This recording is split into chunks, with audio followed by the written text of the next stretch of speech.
Something of a luxury, but I love listening to the rain from the courtyard.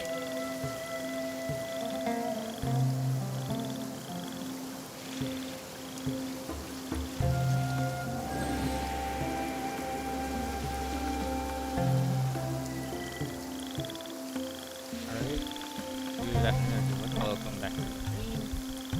So, we're gonna be continuing this storyline here. I did open up quite a lot of the area, but not the story part, so should be able to. Yeah, that's one other mission, but we're gonna go with the main quest line. So we're gonna go ahead for Dunyazard.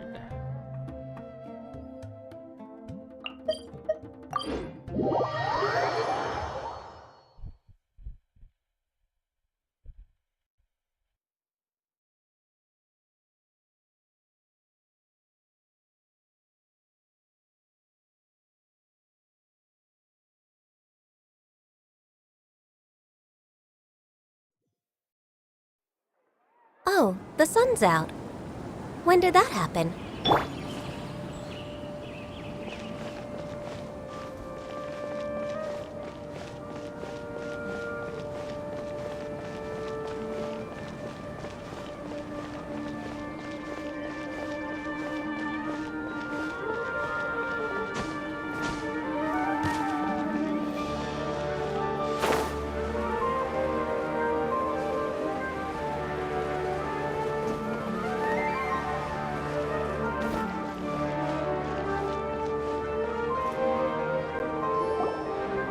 Traveler, Paimon, I've been waiting for you two. Good morning, Dunyarzad. We must have overslept a little bit. Not at all. I arrived early. Today is finally here. I must cherish every moment as if it were gold. You've worked so hard for this day. You gotta enjoy it to the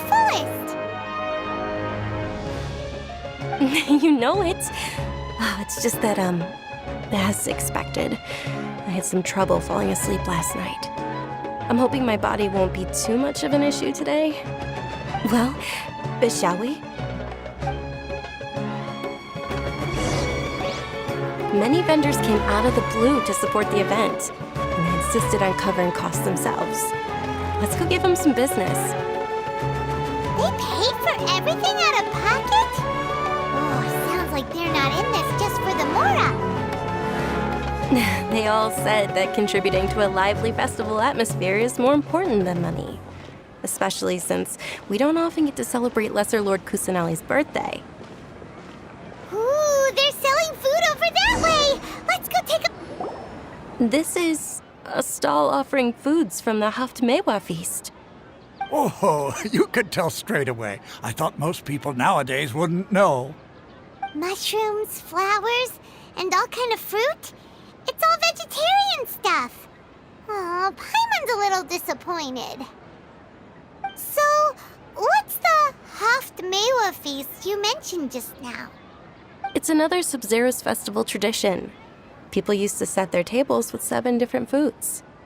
Generally speaking, the most common selections were foods like Rukushifa mushrooms, lunar lotuses, SUMERU roses, sunsetias, kapulatas, hara fruits, and zaytun peaches. So, the Sub-Zero festival is a vegetarian holiday? You don't have to be a vegetarian to enjoy the spread. We just use the 7 foods to symbolize the 7 virtues of the Dendro Archon.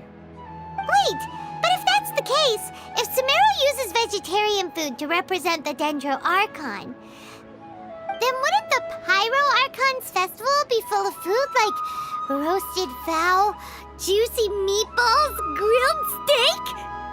Oh, Traveler, we have to go to Natlan as soon as possible! I hope your wish comes true one day, Paimon. Thanks! Alright, how about we also check out some of these other stalls?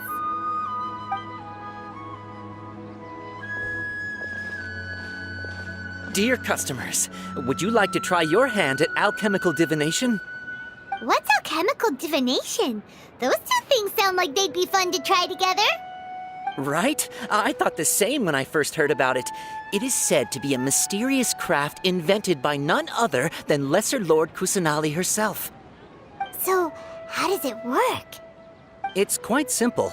After you give me any 2 alchemical reagents, I'll use them to perform a random transmutation. Sure sounds random. So random that it will probably fail. That is precisely what we need. After the transmutation fails, your one and only diviner here will interpret the remnants. Well, according to Lesser Lord Kusanali, everything is interconnected, and all that occurs can be traced back to fate. You could say this is a pearl of old wisdom.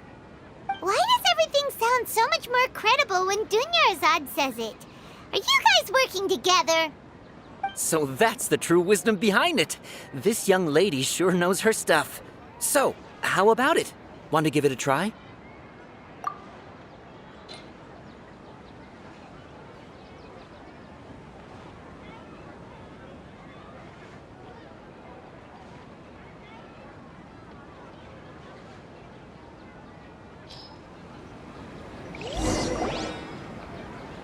Okay, one moment. It's the moon. Paimon wants to take a look too! Is it? It looks more like a pie that Paimon bit into. Generally speaking, the moon signifies... It means... Wait a moment. Is he really looking it up in a book? Oh, I remember now. It means illusions and lies. Illusions and lies? That sounds rather ominous. Yes, but this book says that if you trust your intuition and overcome your fears, the sun will surely rise. He's not even trying to hide his book anymore. Naturally, fate will only ever show you the beginning of a journey. It is up to you to forge your own ending. Oh, thank you so much. I'll keep that in mind. Oh, it's nothing. I'm just learning as I go. Guess that was still pretty interesting. Okay, on to the next stall. They say the Sub-Zerus festival was very lively a long, long time ago. Large flower carriages used to parade through the city. As they headed towards Port Ormos, people would throw flowers, candy, and liquor all along the way. Dunyarzad's eyes are sparkling right now. I wish I could have seen that spectacle. But if you ask me, I'm sure Nilu's Dance of Sub-Zerus will be just as impressive.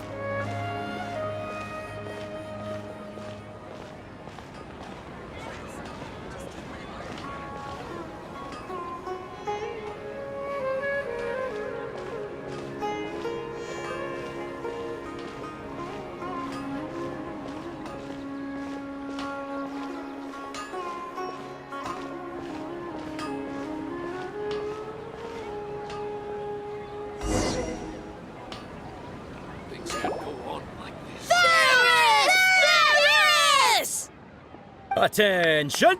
Soldiers, fall into formation if you want any Yalda candies.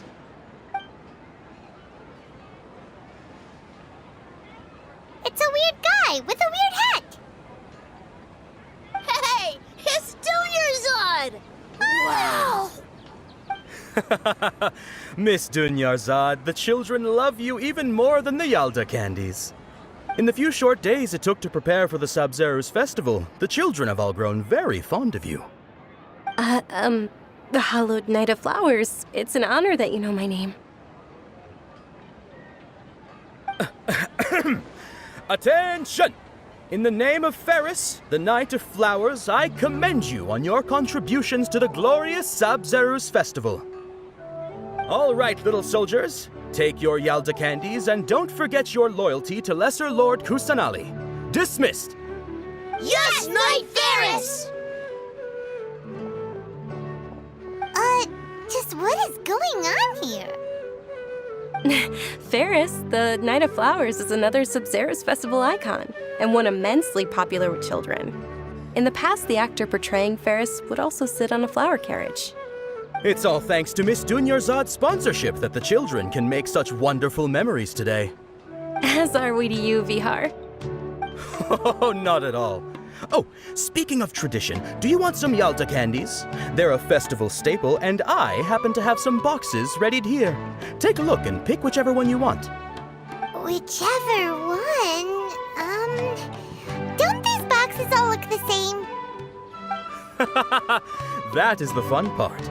Each box contains a random flavor. It's up to the luck of the draw.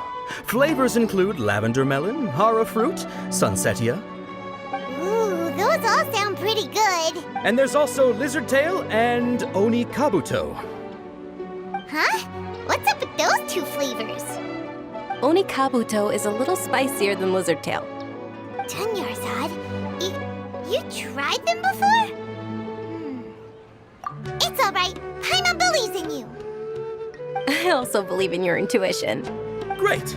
These boxes of candy are numbered 1 to 5 from left to right. Which one do you want?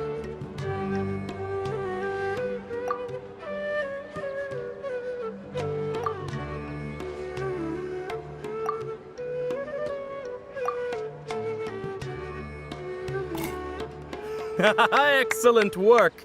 That is indeed Sunsetia. Paimon bet you survived so many epic battles because you had incredible luck, and Paimon was right. Attention! Here's your Sunsetia flavored candy. Thanks a lot, Knight of Candies. It's Night of Flowers, not Night of Candies. Paimon really wilted the carriageless Knight of Flowers. They all basically sound the same. We got our candy, so let's keep going. Oh, actually, I just remembered that I left something behind. Since you're here, can you come with me to get it?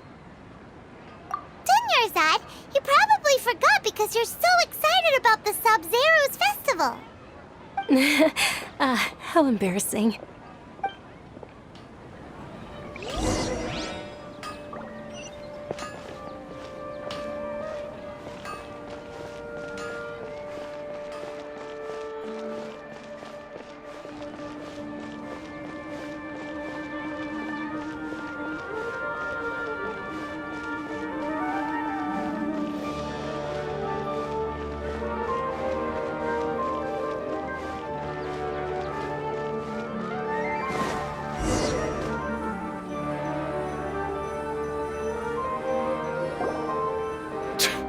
We're too late. Who knew the little lady was such an early riser? I know, right? Hey, wait a minute. Boss, isn't that her? Oh, that most certainly is. We're in luck. She's walking right into our clutches. Those Eremites don't look like they're up to any good. Who are you? I don't believe the Homayanis hired you. That's right. We haven't received any of their mora, but I wonder how much the Homayanis would shell out to get you back. They're a gang of kidnappers! Traveler, hurry and protect Dunyarzad! Hey, did you scumbags even consider that the Homayanis might have hired a merc that outclasses you? You're Dia the Flame Maiden. No wonder we mercs haven't heard anything about you for so long. You sold your unruly mane to the highest bidder. Don't speak so disrespectfully. My family started working with her as gratitude for her past kindness to us. Don't worry about it, my lady. Just some friendly banter between mercs. One punch and those rabid dogs will expose themselves for what they really are. Aren't your claws all dull by now? Don't get too cocky! Traveler, take Miss Dunyarzad to a safe location. No, we're gonna stay and help. There's too many of them.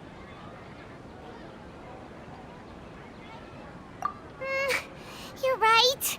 All right, fine. Please be careful, Dia. Don't waste your time worrying about me. This is my job. Look out for yourself. After I've wiped the floor with them, I'll go find you all.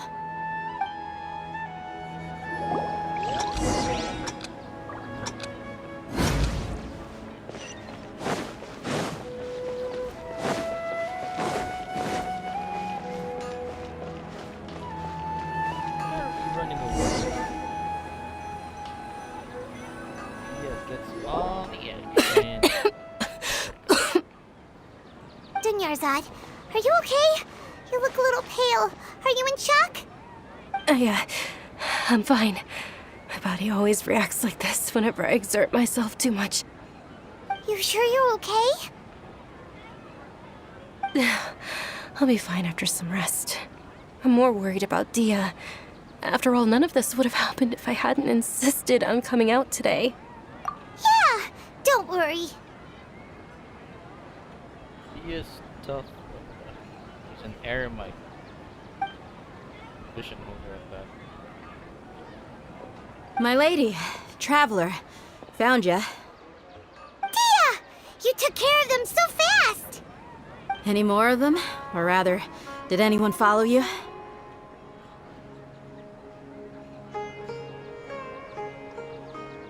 Dia, your arm! Oh, this? I'm fine. It's just a scratch. Normally, they wouldn't have been able to land a hit on me at all, but I'm still getting used to this new greatsword. Please, let me take a closer look. Flame were used. Come on, it's nothing. Us mercs aren't as fragile as you think. Hold on, you said something about a new greatsword. What happened to the one you were using before? About that. Well, I sold it, because I was low on Mora. Stuff like this happens every now and then. It can't be.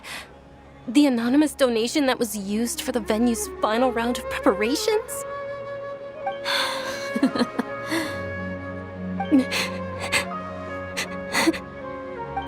Hey, Miss Dunyarzad, I wasn't trying to make you cry. I'm not gonna lose my commission because I made my employer cry, am I? Okay, making your employer cry won't affect your commission, but selling your weapon without permission and getting hurt? I'll have to reevaluate your performance. You're so unreasonable, my lady. Thank you very much, Dia. Don't be like that. I get embarrassed really easily.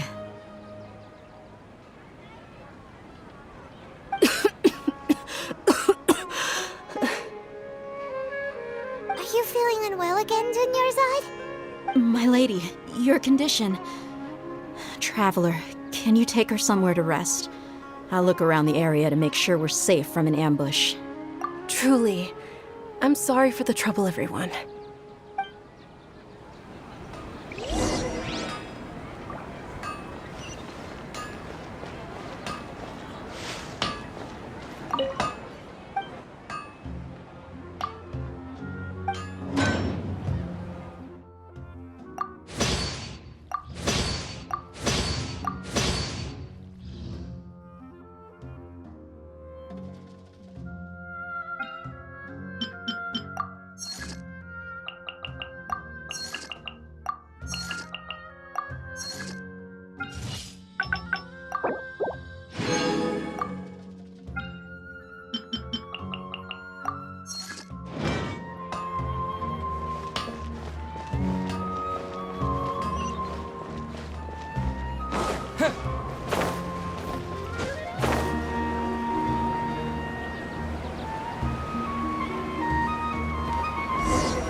She is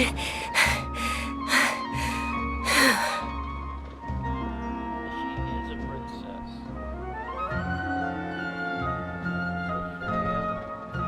Are you feeling better, Dunyarzad? Yes, much better. Just give me a few moments and I'll be good to go. I didn't realize you were concerned about it. I guess I shouldn't continue to keep it a secret. I was actually born with Elazar. It's terminal now.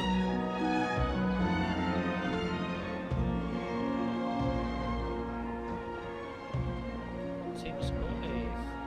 Can't believe it's Elazar! Oh, you've already heard of Elazar. In that case, you probably know about its severity.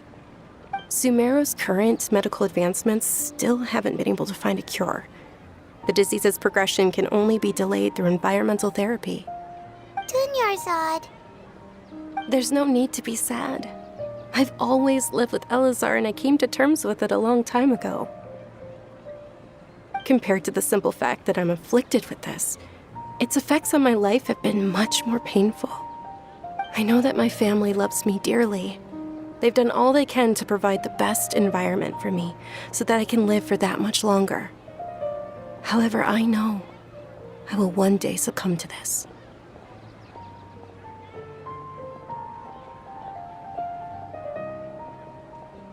Did you know? Before I ran away from home this time, the world outside of my home didn't even know that I existed. Since I was a child, all I could do was sit on my bed and stare at everything outside of my window. I'm sure my family's worried and disappointed in me for running away, but I just didn't want to have any regrets. I wanted to meet other people. To me, there's nothing more beautiful than being able to meet and speak with others. Not to mention the incredible time spent preparing for the festival. The joy on everyone's faces here, and all the support I've received from friends like Dia. This way, when my final day does arrive, it will be less sorrowful. At the very least, many people will remember that I once existed in this world, right? As long as you don't forget Paimon. Paimon also won't forget about you. No, even if you forget Paimon, Paimon will still remember you. Thank you two so much. I apologize for the depressing conversation. This is out of character for me. To be honest, Lesser Lord Kusanali gave me the courage to do all of this. If it weren't for her encouragement, I wouldn't have taken that first step. Thanks. There will always be frustrations in life, but I know that the point of living is not to leave behind any regrets.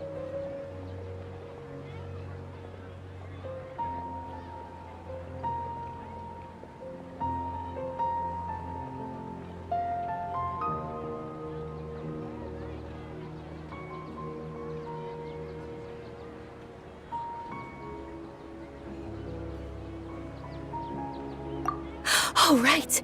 Isn't it almost time? Huh? Almost time for what? Isn't the Dance of Sub-Zerus about to begin? It's the part of the festival that I've been looking forward to the most. Nilou will recreate that legendary scene with her most splendid dancing. And the Sub-Zerus festival will conclude amid everyone's applause and blessings. And with that, my wish will also... Then what are we waiting for? Let's go to the stage! Yeah, we should still make it in time.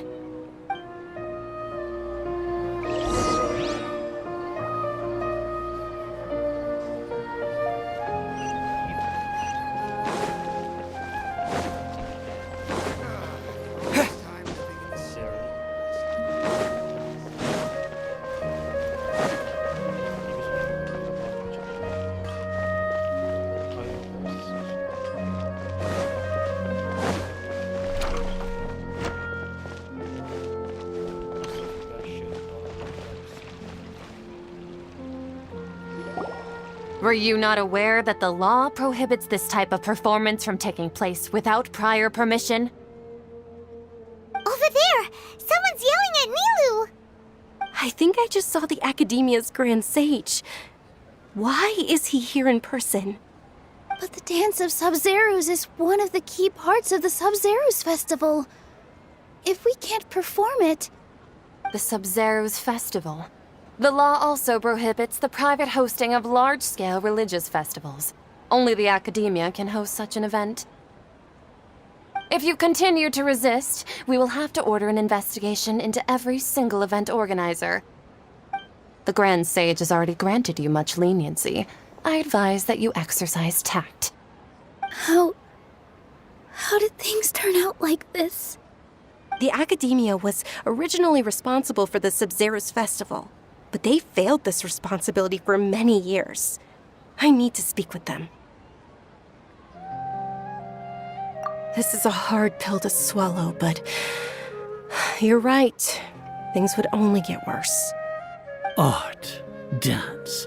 Aren't you ashamed of pursuing such frivolous and meaningless activities in this land of knowledge and reason? Our Archon created the utopia that is Sumeru City for all scholars who sought validity, verity, and truth, while people like you wish to defile it. No. I believe that our Archon never rejected the arts. Even the goddess of flowers dedicated a dance to her. With your lack of intellectual credentials, I do not believe you are qualified to debate with me. What you should be doing is finding workers to tear down this ridiculous eyesore.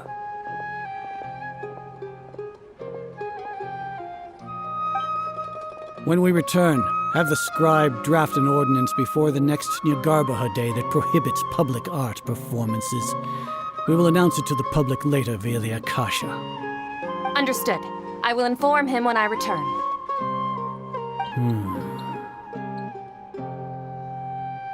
The Sub-Zeru's festival. Go celebrate the birth of that god to your heart's content.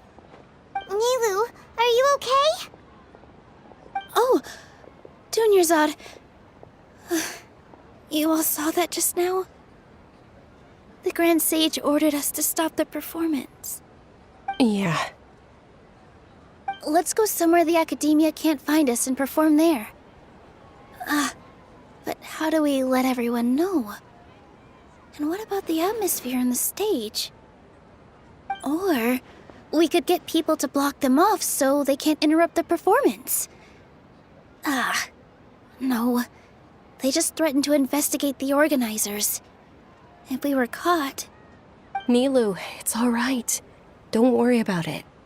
But you've been looking forward to the Dance of Sub-Zero so much. And I know how important this festival is to you. I don't want you to have any regrets. Yeah, medyo malayo na ako sa story. Pero, again, yung sinabi ko sa'yo yung quest line, it's so freaking long, dude. As in, I'm still not done with that. It's okay. Seeing you care this much about my feelings is more than enough. Main quest line muna ako kasi sa Aranya, it's super long. It would be too risky to continue the Sub-Zero's festival at this point. I don't want to get everyone in trouble.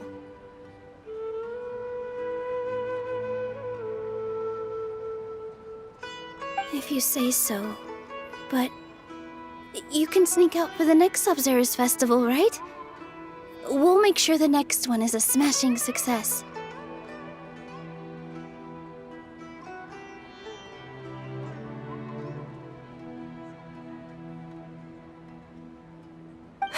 The next one.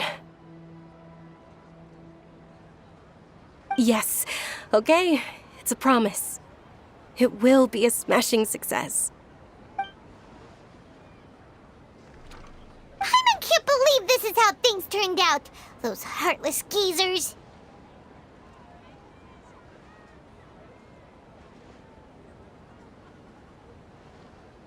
It really is okay.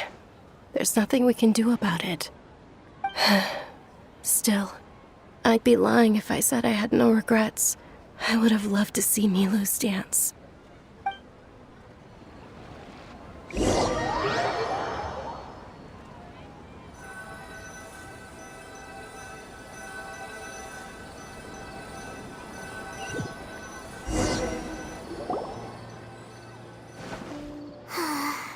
A lot happened today. It's a shame the festival ended the way it did. Nilu and Dunyarzad promised to make the next Sub-Zero's festival a success, but Dunyarzad is running out of time.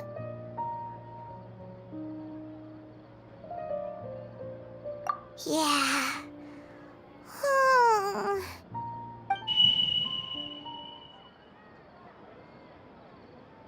All connections have been secured to construct the most stable framework possible. The project has entered its most critical phase. Power has begun to flow from...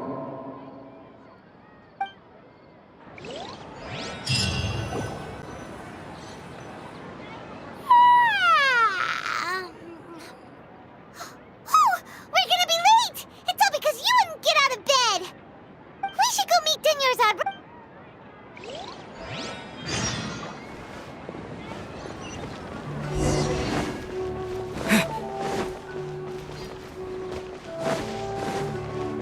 Good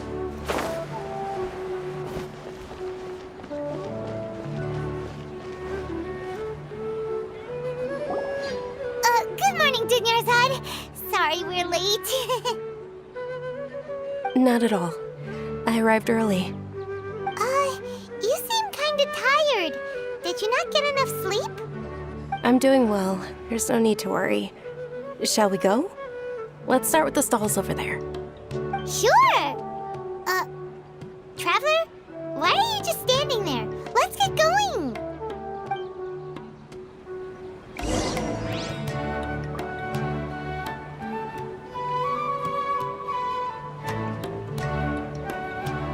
Ooh, they're selling food over that way! Let's go take a look!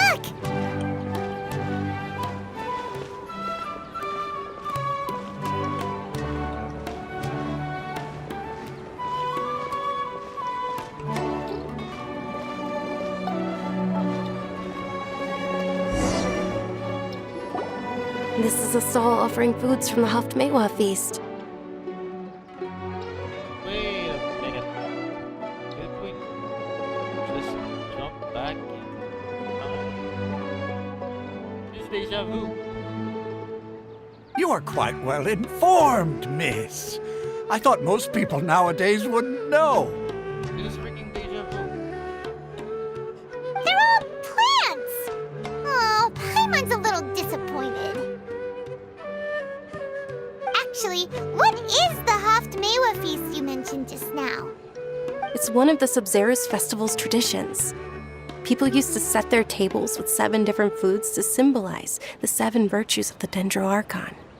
Yeah, exactly. It is familiar. This is deja vu. We just jumped back in time. What the? Remnants appear to be in the form of the moon. Really? Paimon thought it looked like some kind of food. See? We're back.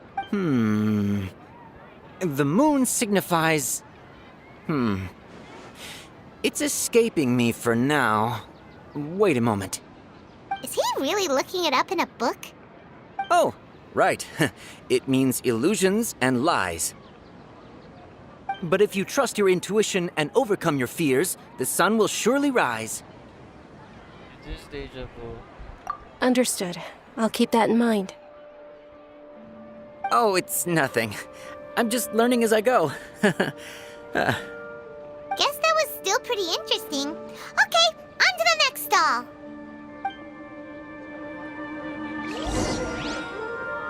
So, where to next?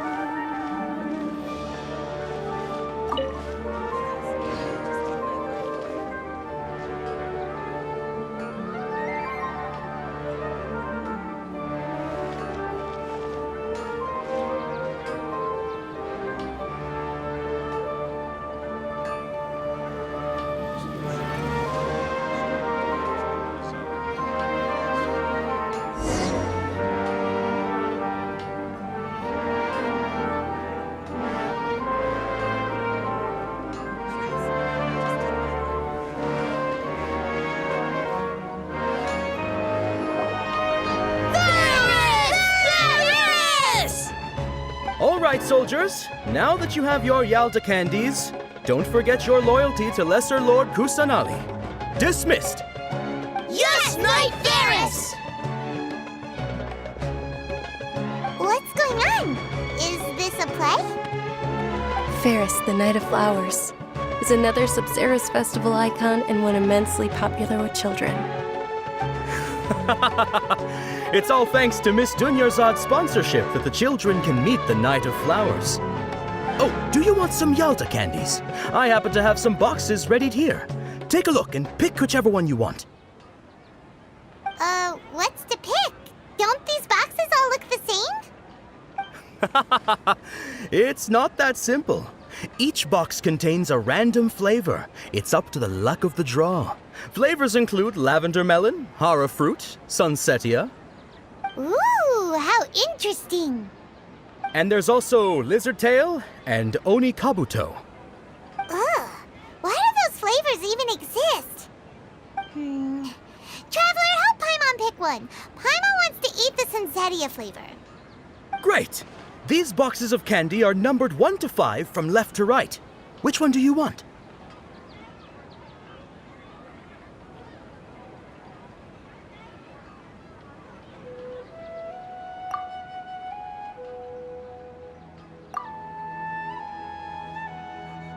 Ah, excellently chosen. Number 4 is indeed Sunsetia.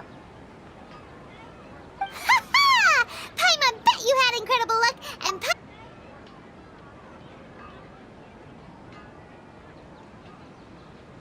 Huh? How's that possible? It's obviously random. Maybe we didn't sleep very well last night. Or maybe we slept too much.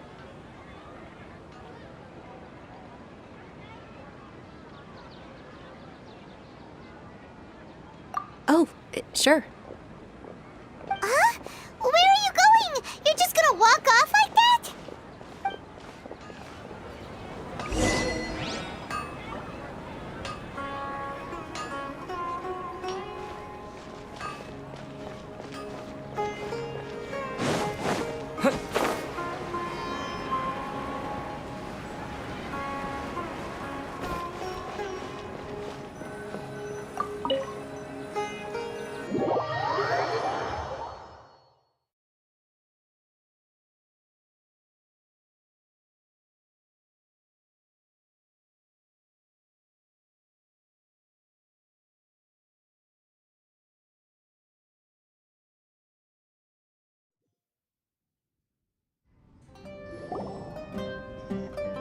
A feeling of deja vu? Oh, Paimon knows what that is. It's when you feel like you've already experienced whatever is going on. In that case, Paimon also felt something like that today. But that's just our brains playing tricks on us, isn't it? Be right back, guys. Okay, just need to someone.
why'd you run here in such a hurry?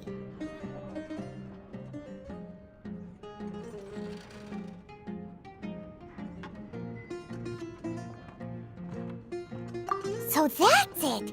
You're intentionally doing things you usually wouldn't and seeing if you still get that same feeling of deja vu.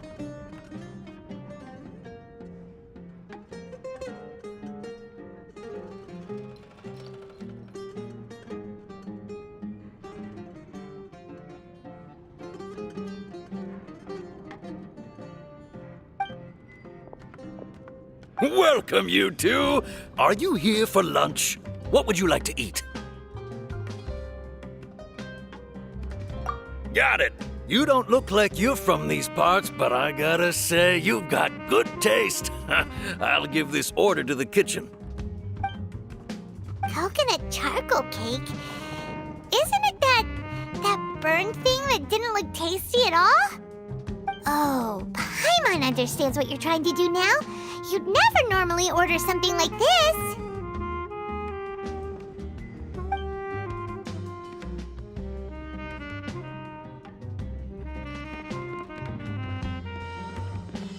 That thing? Are you really gonna eat it? Isn't this going a bit too far?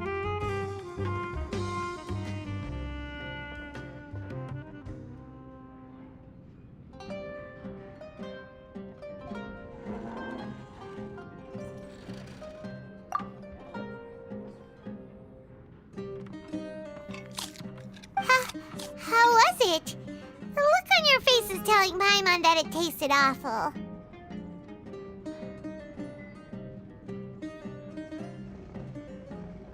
Then, you mean...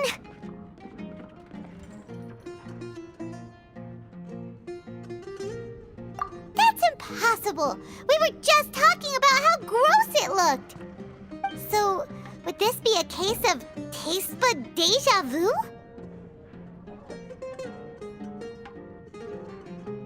Paimon also gets the impression that we've been here many times, even though we aren't regulars. How about we go out again and try something else?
Is sitting by yourself on that bench over there.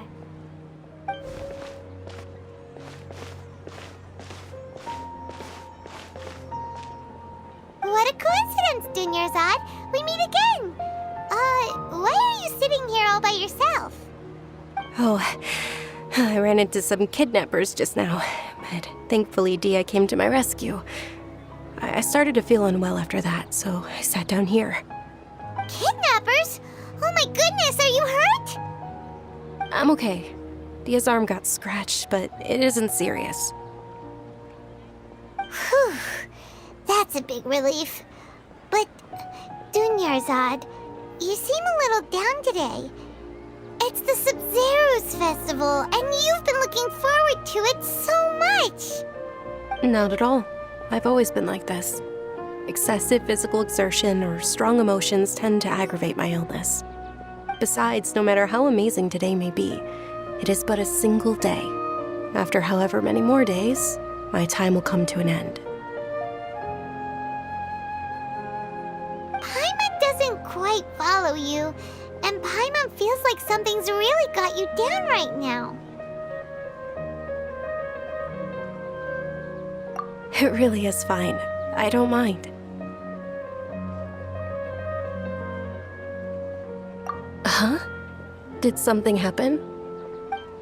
Dunyarzad, have you ever felt deja vu? You know, like when you've already experienced something that's happening right now? Deja vu? No. But my days have been the same for years now. Even if I were feeling deja vu, I suppose I would already be used to it. Oh, Paimon sees. Then, is it only the two of us? It's almost time. Huh? Time for what? Nilou's Dance of Sub-Zerus is about to begin. Let's go.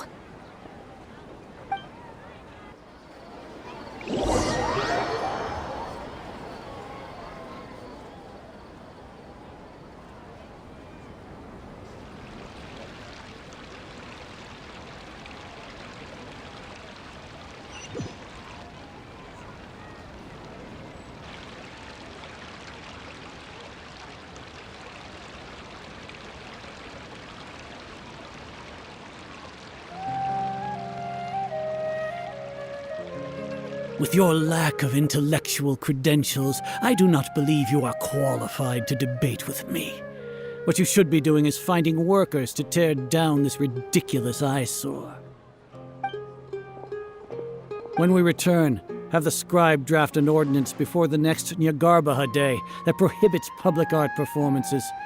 We will publicly announce it later through the Akasha. Understood. I will inform him when I return. The Sub-Zeru's festival. Go celebrate the birth of that god to your heart's content.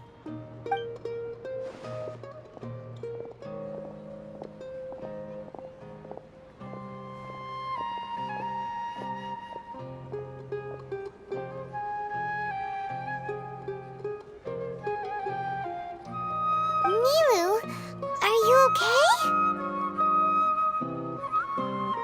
Oh, Dunyarzad. The Grand Sage ordered us to stop the performance. It's okay. There's nothing we can do about it. But you've been really looking forward to this. I don't want you to have any regrets. It truly is unfortunate, but I don't want to cause trouble for anyone. Didn't the Grand Sage say that he might investigate the organizers? True, but... Well, okay. I'll just have to try again next year. The next festival. I probably won't be around by then. Wait, what did you just say? No, nothing. I'll be heading back to rest. Thank you for your help, everyone. Paimon can't believe what those heartless geezers did!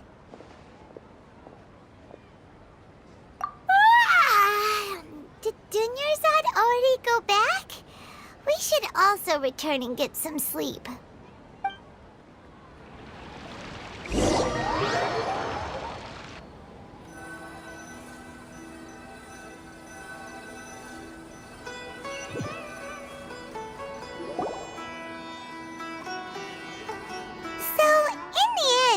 You still couldn't figure out what that deja vu feeling was all about? Maybe it really was because of exhaustion.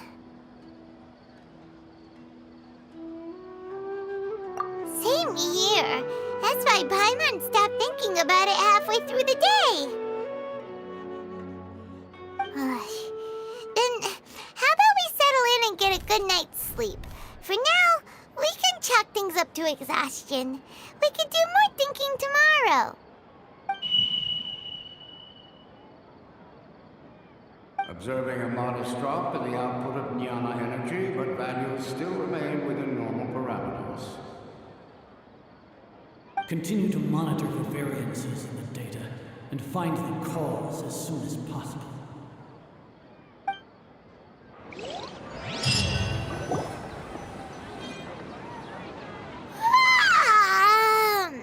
Why does Paimon feel so tired after so much sleep? Anyway, we should go meet Dunyarzad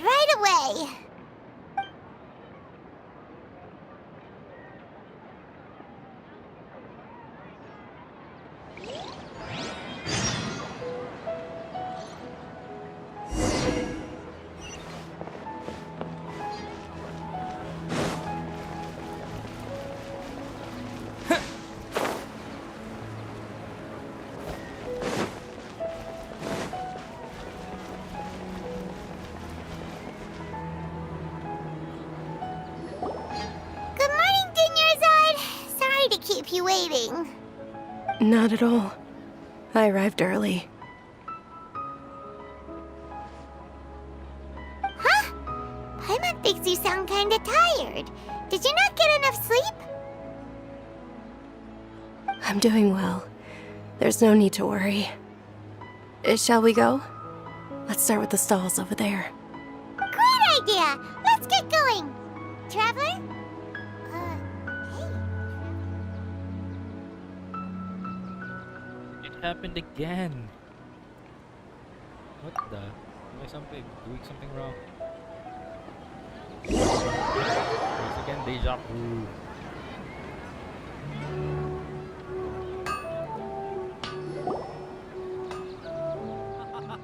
It's all thanks to Miss Dunyarzad's sponsorship that the children can enjoy the Sub-Zero's festival.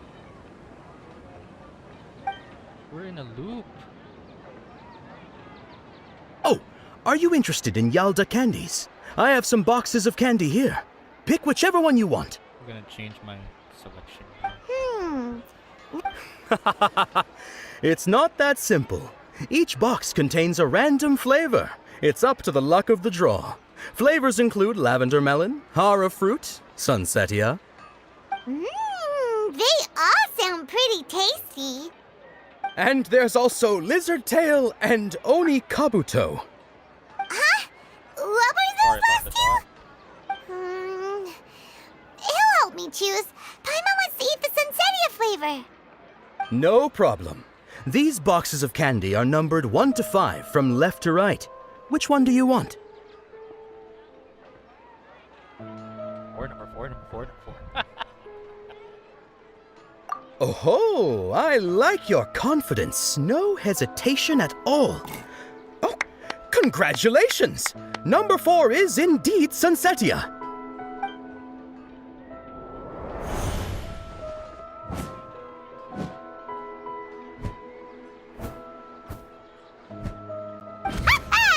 Paimon knew he always had incredible luck.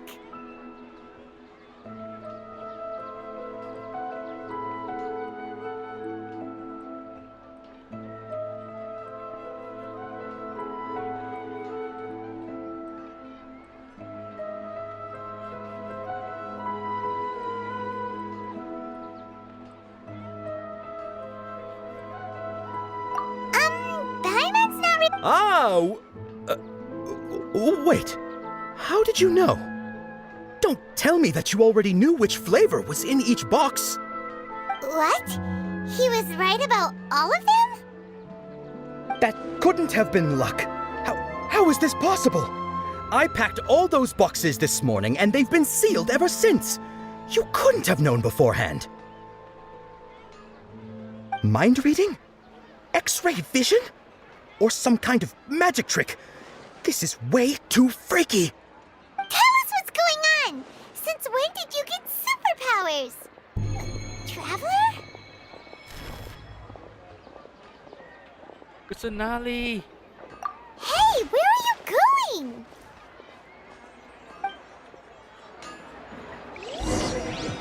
What's going on? Did you see something? Us leaving Dunyarzad without letting her know is kinda rude, you know. Sa Kusanali!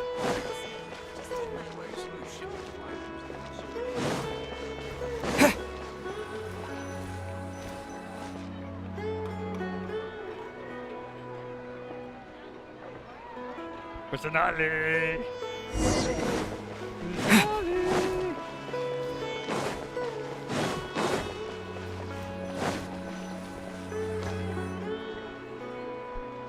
There.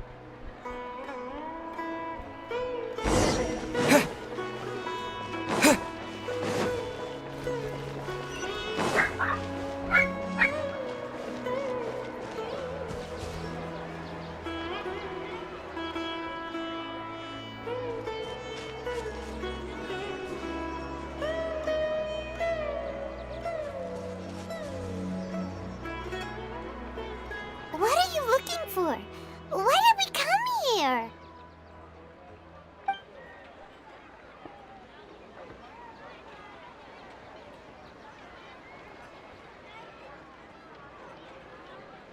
Traveler?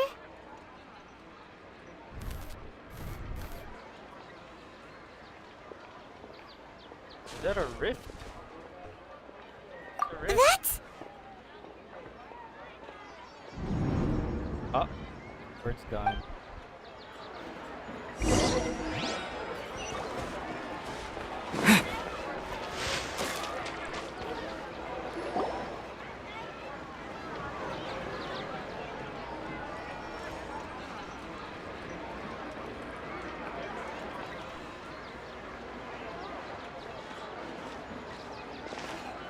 Just not. Hey!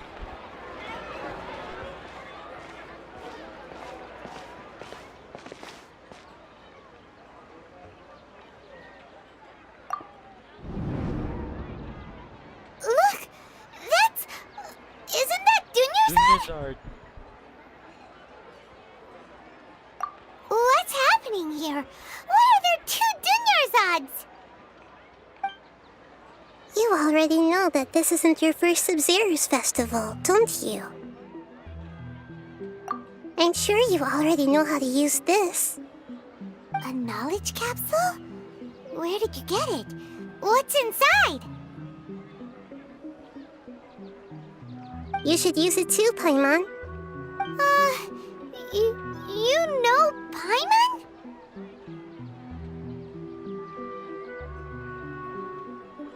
Well, this seems kinda sketchy, but Paimon feels like this is what we should do.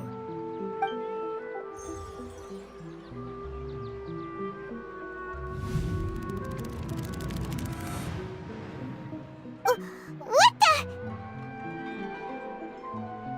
This is our 20th time at the Sub-Zero's festival? Huh? No. The 30th? 40th? Just how many times have we been to the Sub-Zero's festival? Have we been trapped in a single day? If it weren't for you, we wouldn't have even realized.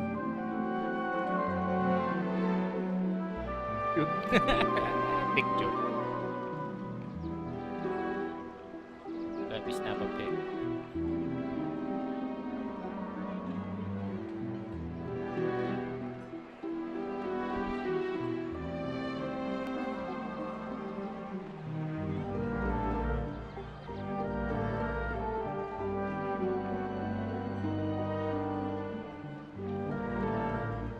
What the heck was inside that knowledge capsule? Your memories are still scrambled? Try your best to remember. This isn't the first time we've met, and I answered that question a long time ago. Let Paimon think. Oh, it's coming back. Meeting you was the real catalyst for restoring our memories, and the knowledge capsule was just your means of showing our minds the way. What about everyone else? Why are you only helping the two of us? Your sense of deja vu is stronger than everyone else's, yes? As for an explanation, you two received the blessing of Dendro, and you also have special, sensitive constitutions. It was as if a single sheet of paper was separating those memories from your consciousness.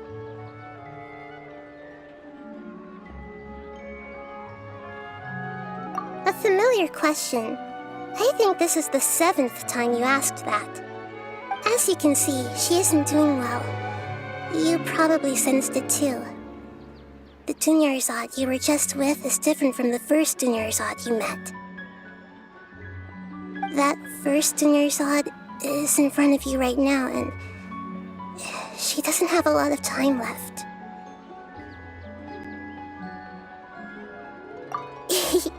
Looks like you're almost done sorting out your brain. Oh yeah, I'm Nahida.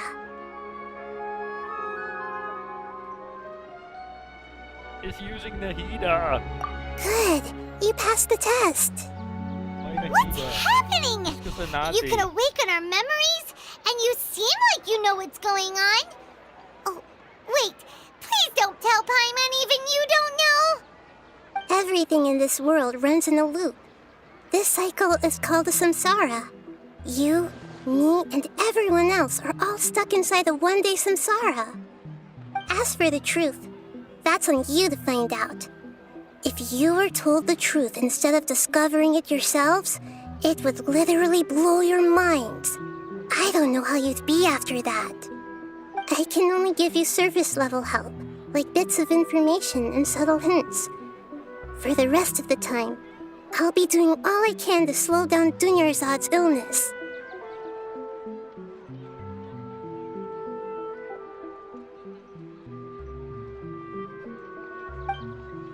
She looks like she isn't doing well at all. Her illness gets worse after each Sub-Zero's festival. If we can break out of the samsara, I might be able to save her. But as things are right now, she's just a small bird in the sky that's about to lose its last feathers. All I can do is raise a gale to delay her fall. You sure love to use weird analogies.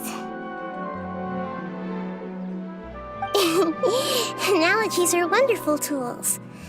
They let you use existing knowledge to understand unfamiliar things.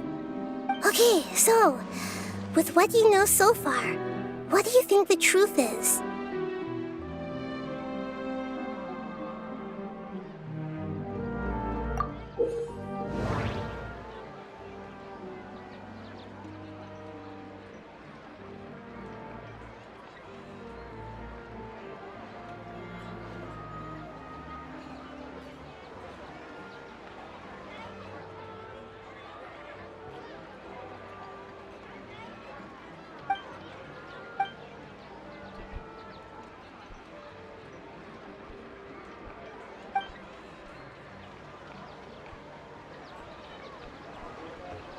We've already experienced the Sub-Zeru's festival many times, and the day of the festival seems to be in a perpetual samsara.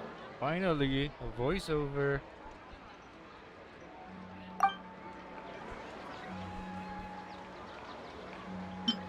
The Grand Sage said, "Go celebrate the birth of that...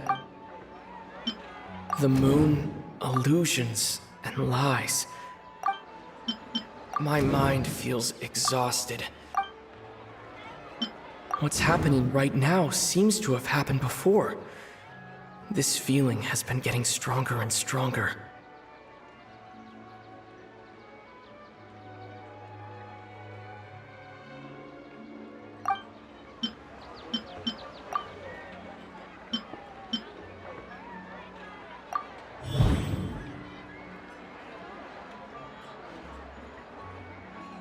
That should be it.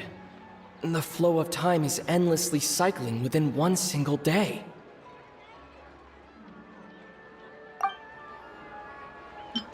My mind feels exhausted.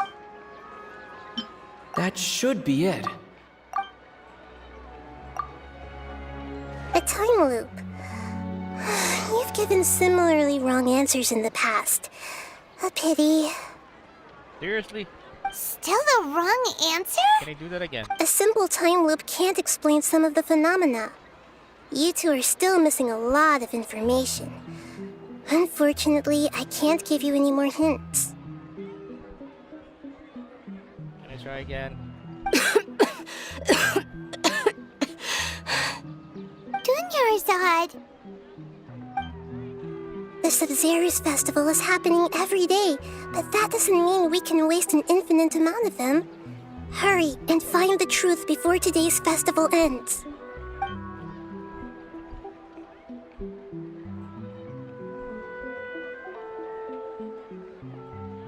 Let's think about our current situation.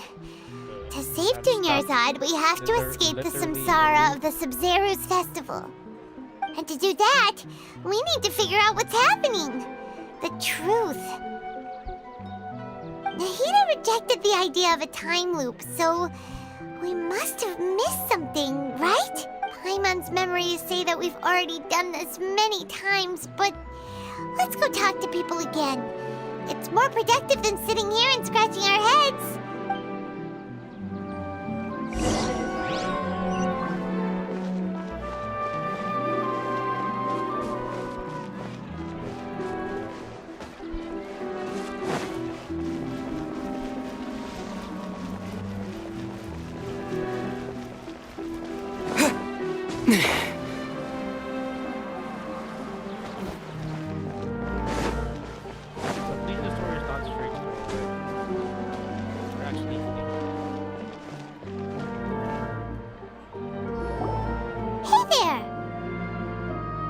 Hey, it's you guys again.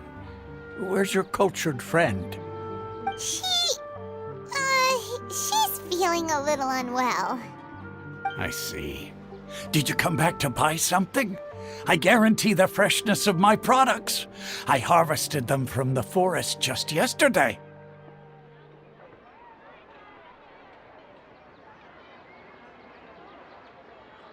Huh?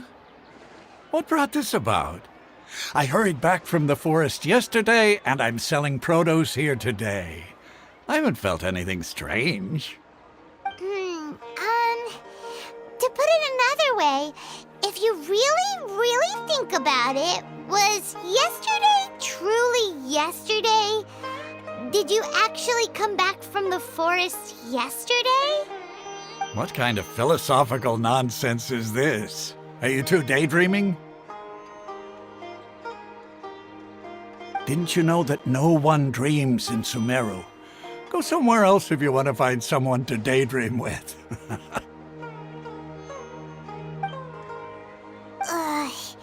He actually has a point. Is this a dream? Is everyone dreaming?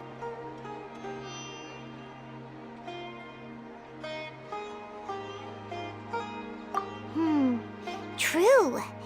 It's so weird that people here don't dream. Why is that? Anyway, if this all really were just a dream, we would have woken up a long time ago. Let's keep asking around.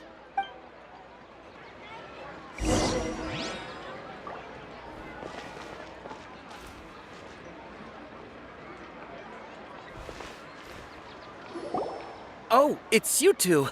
Was my divination so accurate that you felt compelled to compliment me in person?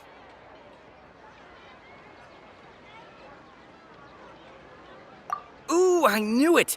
I told you, the god's divination is highly accurate. You just hadn't fully understood its significance yet. You're really excited about this, huh? That's exactly why we came back. Help us better understand it. Help you better understand it? Well, that isn't exactly what I excel at. So, you're admitting that you don't have a clue? Anyway, what kind of situation did you get into?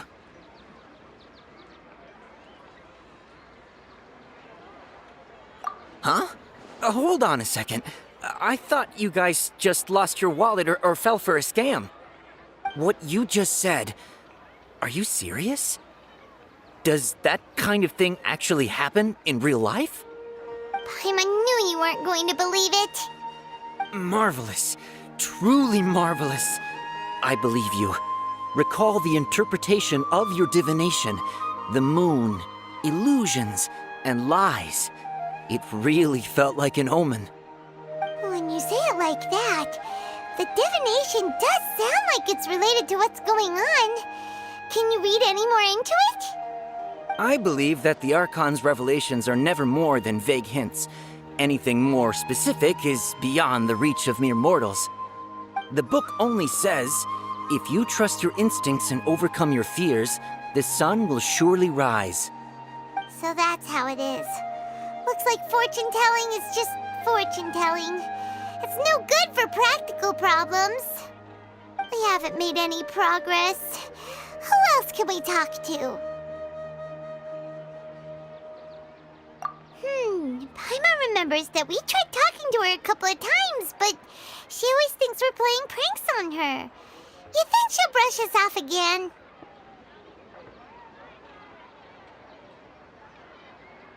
Yeah, if we tap into Dia's strong sense of responsibility as a mercenary, then she'll definitely take us seriously.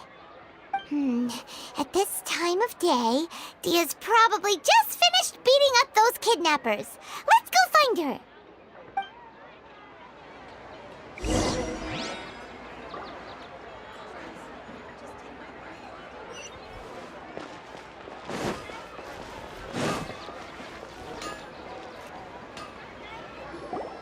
I'm fine, my lady. It's just a scratch. Perfect timing. Both of you are here. Paimon, Traveler, you came at just the right time. Listen, there was a dangerous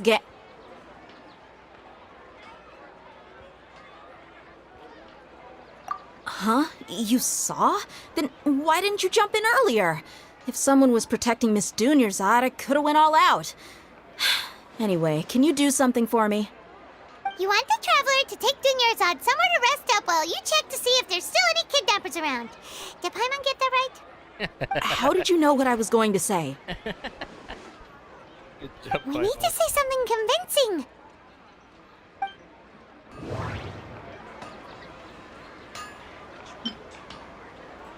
Dia sold her greatsword to raise additional funds. And then she was injured because she wasn't used to her new weapon. Tell her, Traveler!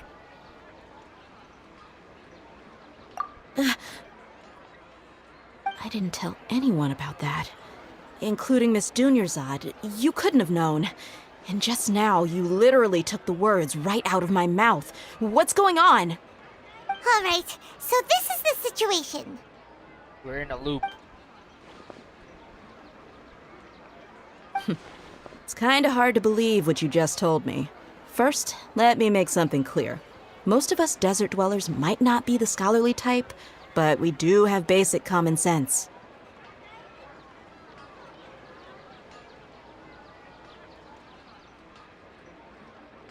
She's quieter than usual, uninterested in anything, and really gloomy. Yeah, she isn't the same as before, but her parents said that this is how she was like at first. Huh? At first? I don't quite understand what you're all talking about. I'll go rest on the bench over there. My lady, are you angry? All right, I'll give you the benefit of the doubt since you knew about my greatsword. Let's make this a quick trip. Miss Dunyarzad isn't completely safe here.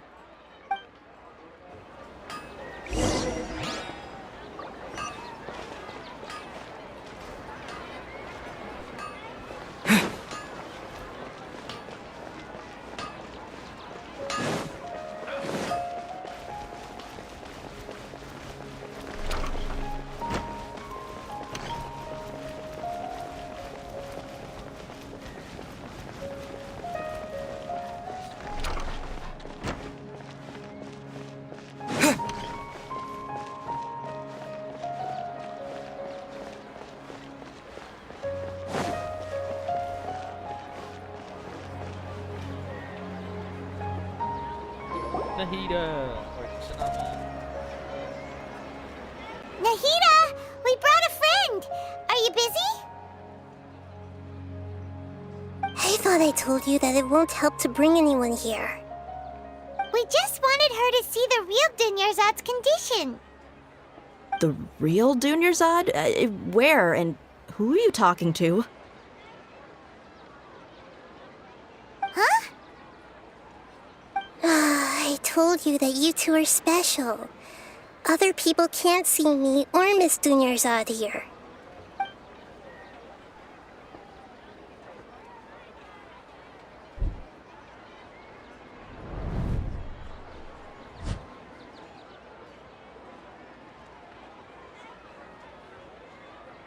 Hold on. Over there. Is that? Wow. How perceptive. Does she have invisible antennae? Miss Dunyarzad, she's lying down here, isn't she? How's she doing? Her condition's really bad, and she's basically in a coma. How did you know she was here? I can sense her aura. There are also lingering feelings of something like regret or disappointment. Do you believe us now? The SUMERU's festival has been repeating itself. So, you think the sages are behind this? Yeah, they've always been against us. Wouldn't surprise me if they're using the Akasha to intentionally repeat the SUMERU's festival as a sick joke. You have a point. Aside from the Dendro Archon, the Academia's sages are the only ones in SUMERU who could pull off something like this. Maybe there's more to the Akasha than we know. Wait, didn't you awaken our memories using something that looked like a knowledge capsule? That means you must know something about the Akasha! The Akasha relies on the power of a gnosis to operate, as it is the manifestation of the God of Wisdom's power. It compiles the wisdom of the entire populace, and it grants knowledge to the people. A gnosis could do that? No wonder the Akasha is so magical. It's being powered by the gnosis of SUMERU's Archon. So, this Nahida you mentioned, what did she say? She said, and Paimon quotes, "The Akasha relies on the power of a gnosis to operate, as it is the manifestation of the God of Wisdom's power. It compiles the wisdom of the entire populace and it grants knowledge to the people." Compiles the wisdom of the entire populace and grants knowledge to the people. Wait.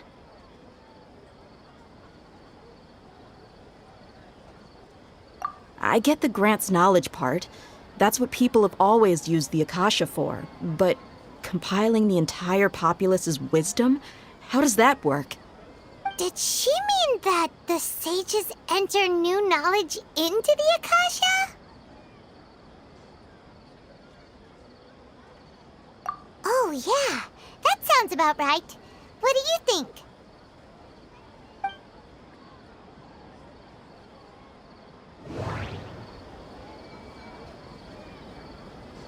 People in SUMERU don't dream. What a strange phenomenon. That doesn't sound right. I need to carefully think things through. Okay, Nahida said the Akasha relies on the power of a gnosis to operate, as it is the manifestation of the God of Wisdom's power. It compiles the wisdom of the entire populace, and it grants knowledge to the people. That doesn't sound right. I need to carefully think things through. What's happening right now seems to have happened before. This feeling has been getting...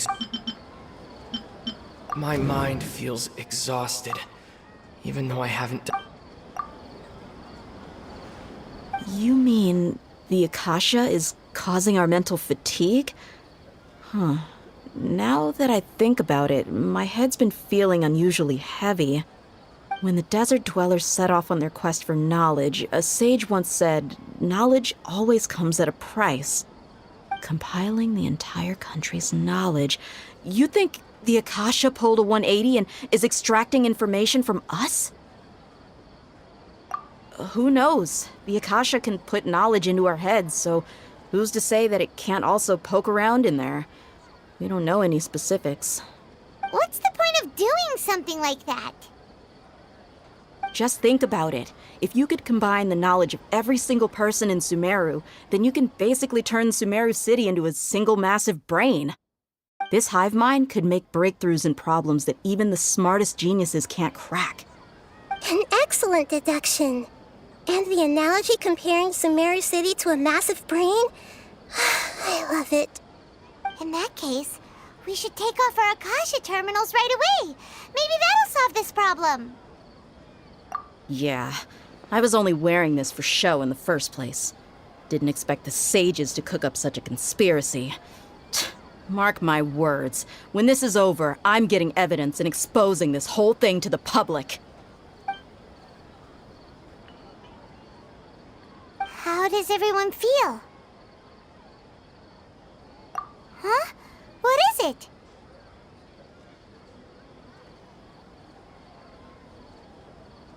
Oh, that! Paimon knows what you're talking about. It's a single soft beep that sounds like it's coming from the Akasha terminal. The sound of a beep. Could it be a prompt tone for when the Akasha is operating? That's probably an important clue. We weren't using our terminals, but we heard a beep anyway.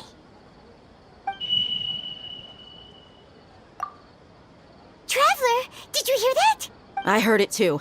Our ears aren't messing with us. There was definitely a beep, but it sounded like it was coming from inside my head.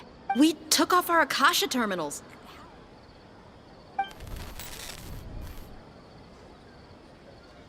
Phase runtime has exceeded its expected length. At this rate, there may be casualties.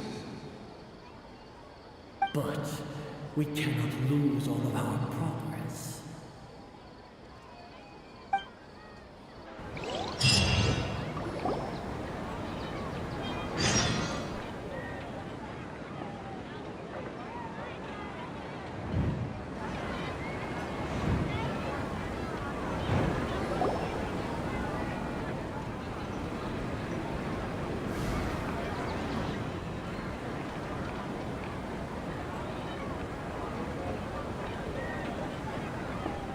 Paimon remembers everything! Good. You adapted quickly this time.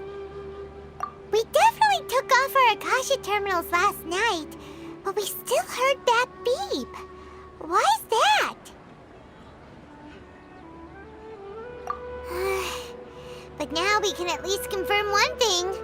The Akasha definitely has something to do with whatever's trapping us in this cycle. Oh, Paimon doesn't get it. Why would the Akasha go this far if all it wants is everybody's wisdom? It's extremely difficult for lab rats in an experiment to understand why they're being treated the way they are. If we're lab rats, then what are you? Nahida, you've never told us anything about yourself.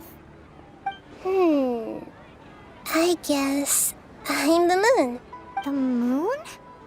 Wasn't that the result of our divination?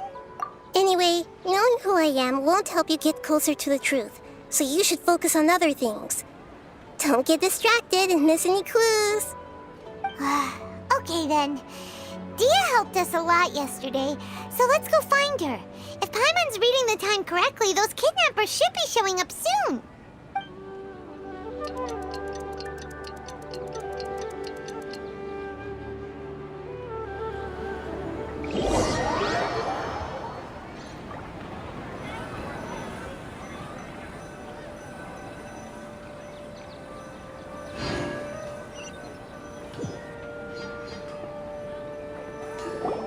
Ah, there you are. I've already taken care of those kidnappers. My lady, did you get hurt? Dia? What's wrong? Why are you both gawking at me like that? You didn't get hurt this time. Huh? What do you mean this time? Why are you so surprised that I managed to get out unscathed? Those kids were amateurs.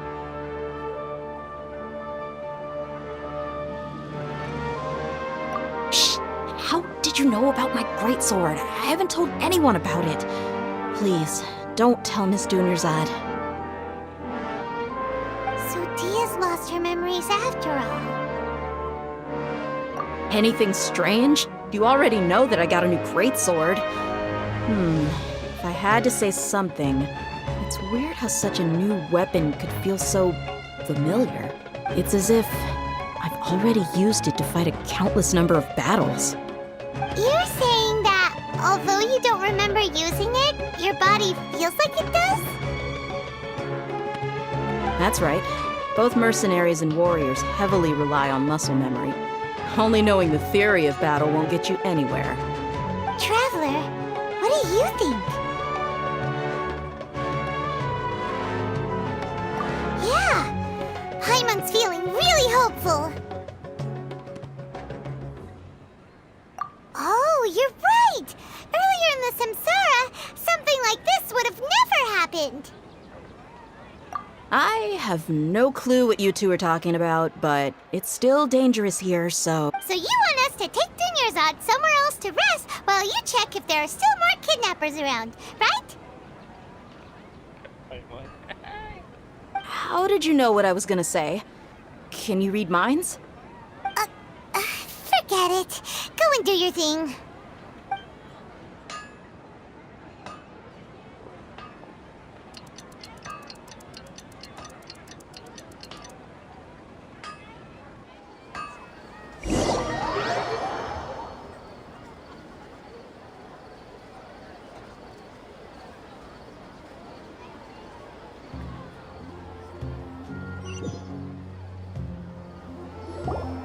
Whew. It's finally nighttime. Aside from Dia not getting injured, everything seems to have stayed the same. Listen, Nahida, we found out that Dia got out just fine today, even though she got injured every other time she fought the kidnappers. Do you think the Samsara has been broken? Have we saved Dunyarzad? Really? Good job on all that progress. Get some good sleep tonight. Hey, what kind of an answer is that? Tomorrow will come. Everyone assumes this is common knowledge, but the only way you can know that for sure is if you experience tomorrow. How many todays has it been? Is it possible that today will be followed by yesterday? Does tomorrow truly exist as anything beyond a made-up concept? It's even possible that this entire world is a lie, and the history of the whole world has just been one endless Sub-Zero's festival. Okay, no more. Paimon's brain is already shut down. That's why it makes no sense to waste your energy thinking about things you will learn tomorrow. Get some good rest. You know, use the bathroom and flush your anxiety dookie away. Huh? Hold on, what did you just say? Did Paimon hear you correctly? Huh? People always say they feel a sense of relief after they take a duk-duk. That's why I suggested you could try that. Is that so strange? It's so strange and so against common sense that Paimon's at a loss for words. You were sounding kind of smart just a minute ago. Yeah, even though it's happy and lively at the Sub-Zero's festival every day, it feels like it's been a long time since we've really gotten to relax. Let's go back to our room.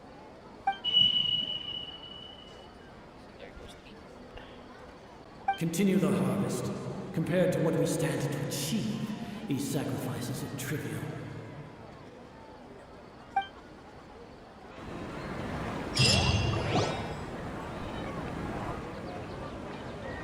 We're still in the same day!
Nahida, you already knew last night that we didn't break out of the Samsara?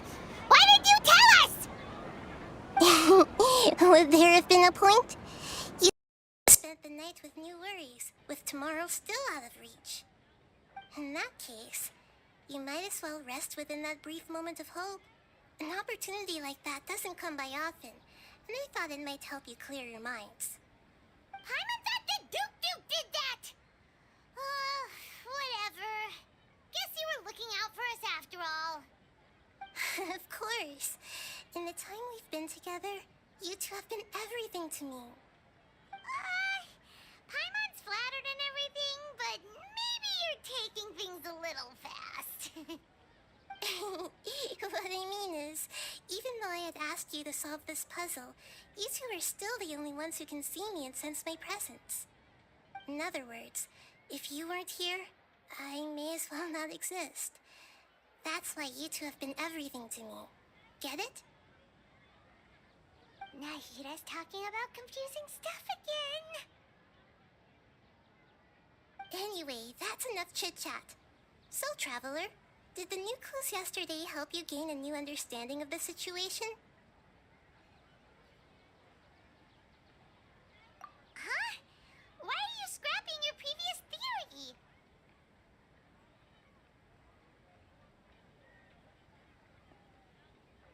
Oh, yeah! You're right! Gosh, how did we not notice that? In a simple time loop, people's physical condition should also reset. So, what's your new hypothesis?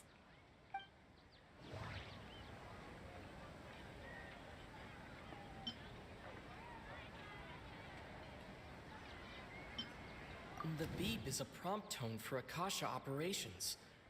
We still hear it every night, even though we removed our Akasha terminals. That doesn't sound right.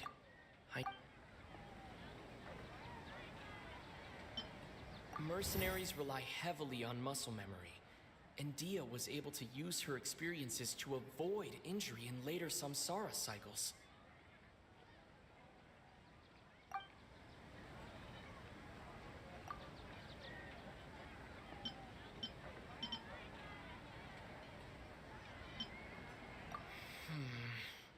I can't seem to cohesively piece everything together.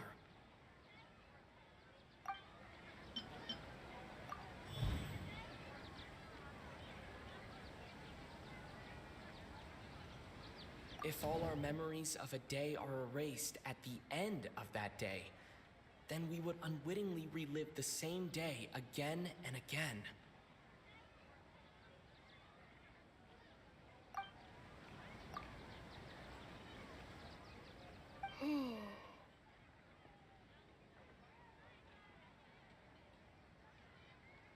Oh! Then the beep we hear every night could just be indicating the deletion of our memories! That's why when we wake up, everyone thinks the SUMERU's festival hasn't happened yet! It's already the next day, but everyone still thinks it's the day before! But muscle memory can't be erased. That's why Dia has been getting better at using her greatsword. Now everything makes sense! A brilliant deduction. Nahida, tell us if we're right or wrong. To put it simply, it's as if you've mistaken a pyro crystal fly for a firefly in the night. You lost sight of its true nature because you focused too much on your perception that it glows. That isn't simple at all! Why don't you go talk to Miss Dia again? You might learn something new. Right! She did help us find our latest clue after all. Let's go!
There you are. Really took me a while to find you. As expected, Dia also didn't get hurt today. Get hurt? Why would I? Don't underestimate me. Well, you're still getting used to your new greatsword. Huh. Truth be told, I also think it's pretty strange. It just suddenly felt so familiar in my hands and... wait a second! How did you know I got a new greatsword to begin with? I didn't tell anyone about it. Traveler, could you explain the situation to her today? Paimon's gotten a little sick of doing it. Oh, that works.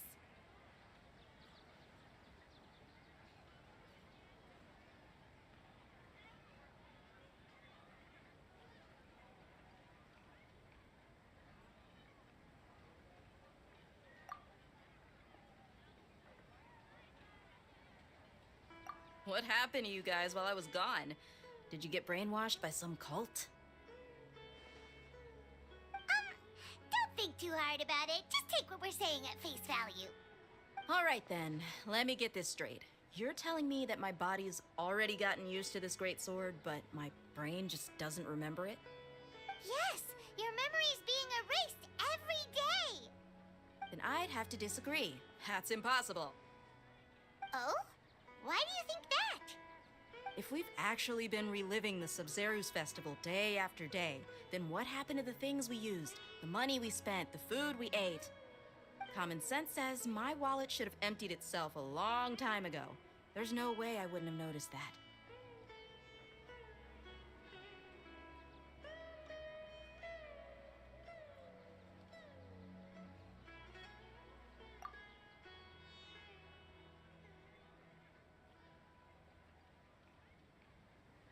Right! They could use the Akasha to record what everyone did that day, and then use the city's resources to replenish everything! It's not very likely, but it's also not impossible. No, it is impossible. I've got proof. You have proof? Where? You two are surprisingly serious about this nonsensical discussion. Fine, I'll play along for a little longer. Come with me, Miss Dunyarzad. Please come along as well. I still can't guarantee that this area is safe.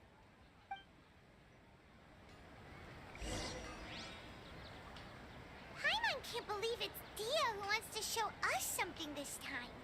2 days ago, we were the ones taking her to see Dunyarzad.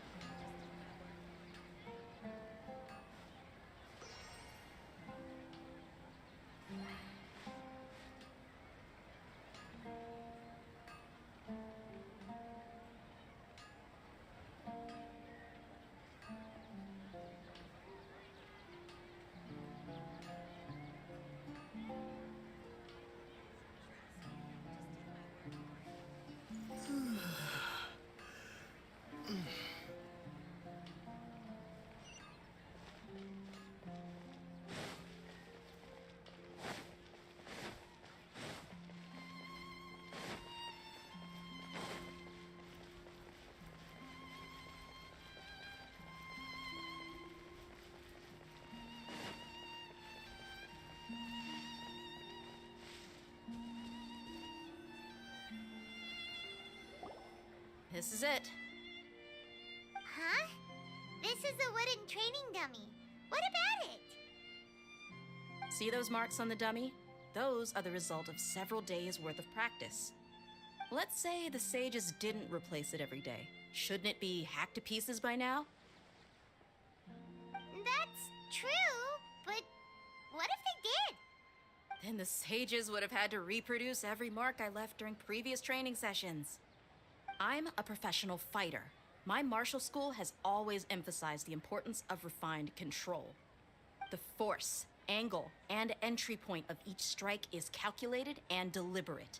That's why I remember every mark on the dummy, as well as my state of mind as I made each strike. It's just as they say, each swordsman has their own unique style, and even the same swordsman can't make the same cut twice. It would be impossible to copy these marks. Is it really impossible? What if they used some fancy machine to carve every single mark? People often say that a camera's photo can never replace an artist's painting because the former has no spirit to it. The same thing applies here. At a mere glance, I can differentiate carved marks from the results of combat training.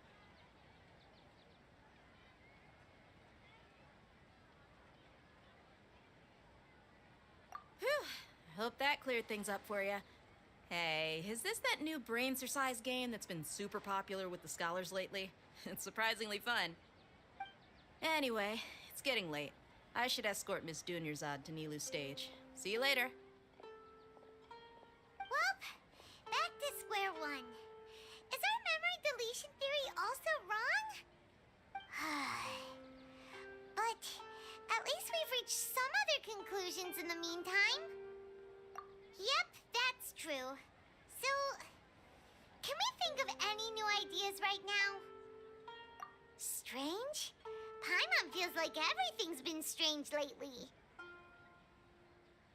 Huh? Leaving the city? You're right!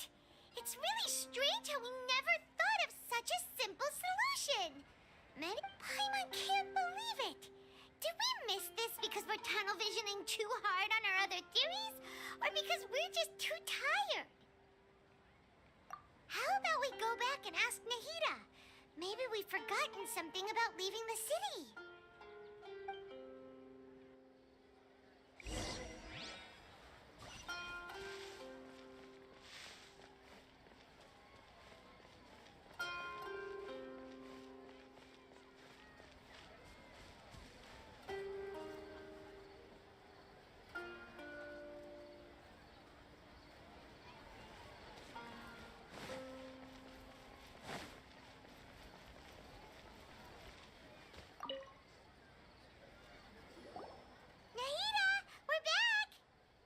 Early today. Did you find something new? Sort of. We're mostly sure now that we're not in a time loop. And we also aren't in the real world. But at the same time, we have a new question. Leaving the city. As far as I remember, you've mentioned your plans to do that twice before. We did? But we don't remember anything. What happened after we talked about those plans? What did we say when we got back? Let me think. I don't think you ever actually told me what the outcome was.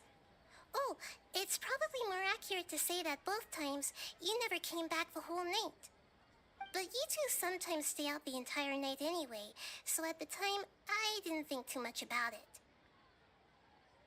It is true that sometimes we lose track of time during our investigations. Before we know it, it'll already be the next day. But still, neither of us remember anything about leaving town. Really? That's kind of strange. In theory, I should have already awakened all your memories. Yep, something here's definitely fishy. Let's get to the bottom of this tomorrow.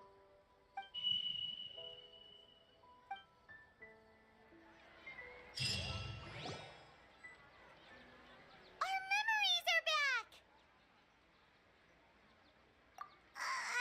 About that... Well, Traveler, aside from your memories that were just restored, I have another message for you. Listen to it and you'll understand. Can't go back.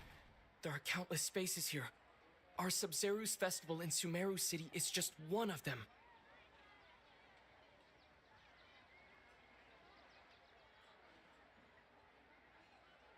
And that's a plot twist. Traveler, you should be missing 2 days worth of memories. Paimon will fill you in. It's time to carry out our plan from yesterday. Okay, let's go.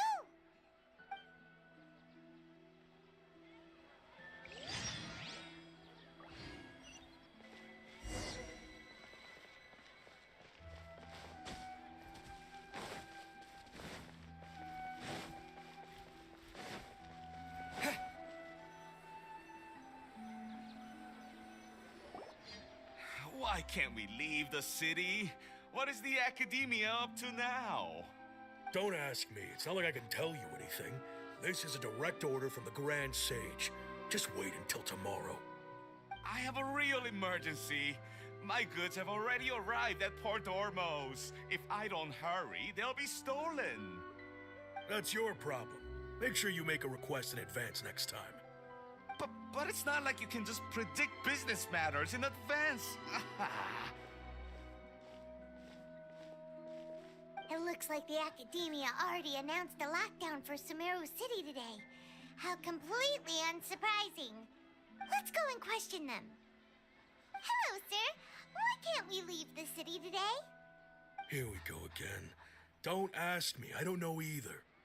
We just received an order that no one is allowed to enter or exit SUMERU today. They didn't tell us anything else. Angering me won't get you anywhere. If I had that kind of insider info, I would have left this stupid post long ago. It looks like he really doesn't know.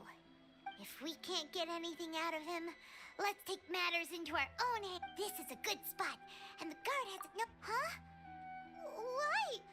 Are you going to leave Paimon behind? But what if things get really weird out there and you get into some trouble? Then Paimon won't be able to help you. Oh, Paimon knows that Paimon can't do much, but we've always been together, haven't we?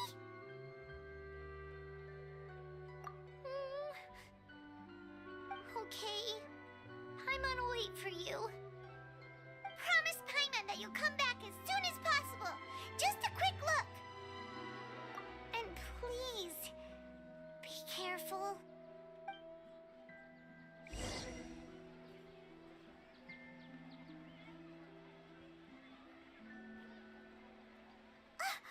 Memories!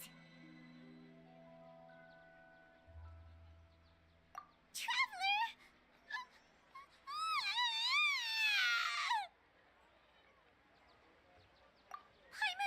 Paimon would never see you again! You just disappeared!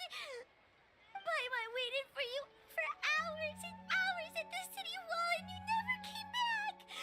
You promised Paimon that you were only taking a quick look! Paimon, calm down. He's here now. I don't think he understood what you were saying. Paimon doesn't care! Paimon wanted to go look for you, but you also said that Paimon should stay! Paimon was so worried and so scared the entire day!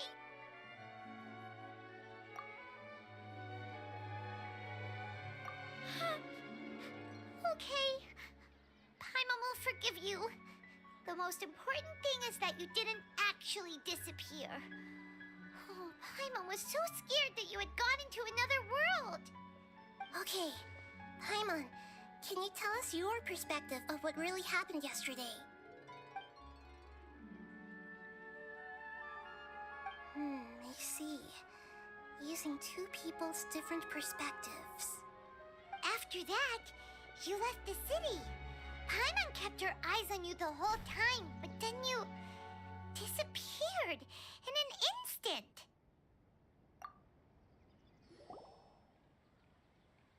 No way! Paimon was watching you with the fullest attention. What's your perspective, Traveler? You sure you don't have any memory of this?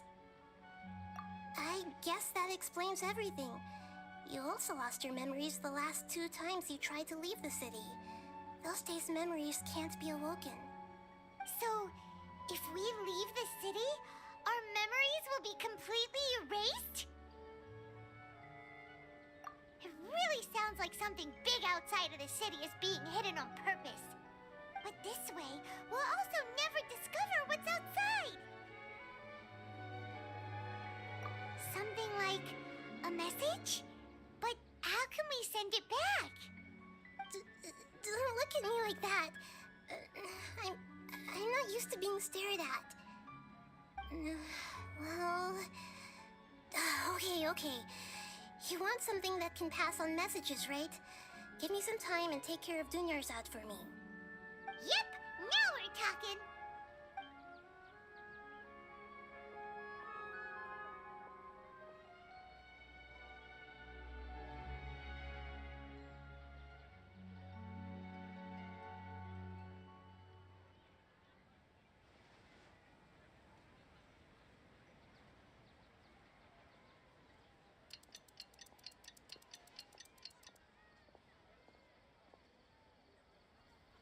I'm done.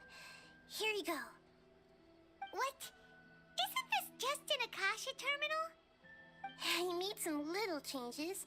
Akasha terminals are already capable of sending messages. I just tweaked it so that it could connect to any node. To make something like this? Nahida, you really know the Akasha like the back of your hand. Anyway, we can use this now to record a message, right? Yep. I'll help you save the messages. It should be pretty easy to use. I just can't guarantee the user's status and signal coverage when they're outside the city. We'll never know until we try. At least we're taking the initiative now. Let's go then. Let's expose those sages.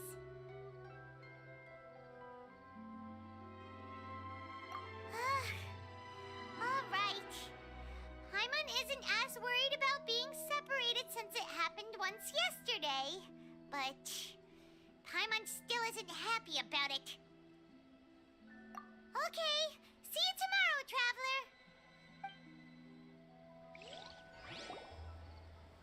That covers everything that's happened so far.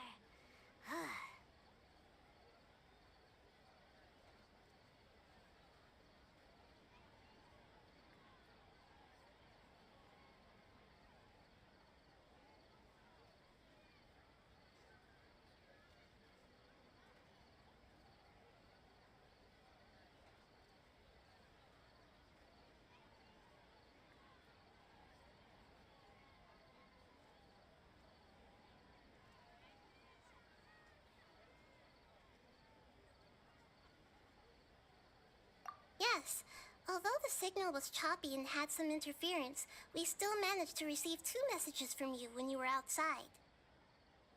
Okay, now that you understand what's going on, let's hear the messages together.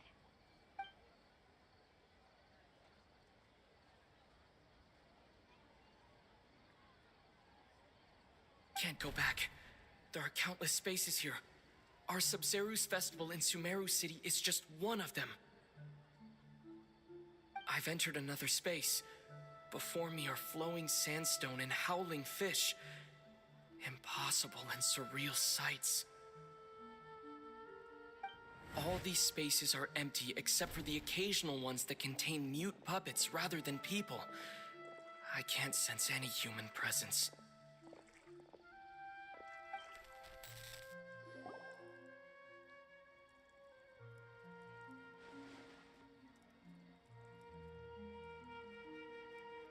That's one heck of an info dump.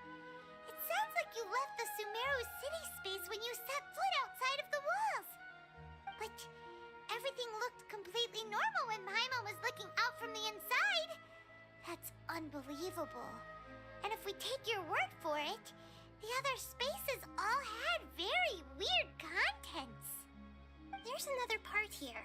We only received it last night. These spaces have been disappearing one after the other, absorbed by something like a sun in the sky. And now, even the final space has also disappeared. Behind me, a lot of spaces just appeared again from thin air. I get it now! Those spaces are actually...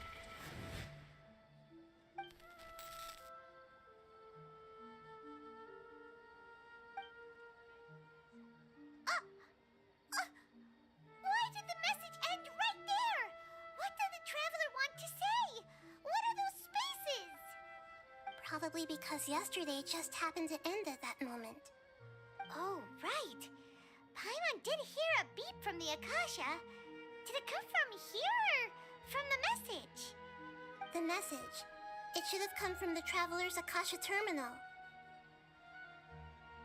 After the beep, Traveler said even the final spaces also disappeared. Traveler, what do you think that final space could have been?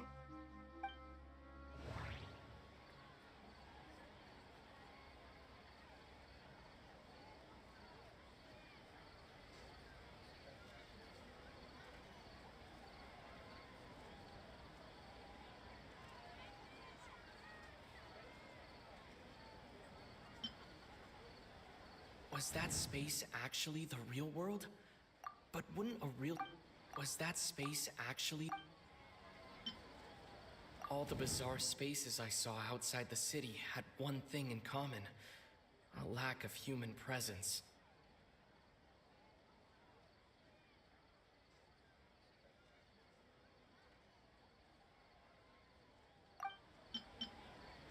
My impression is that each day in this samsara only ends at the sound of that beep from the Akasha.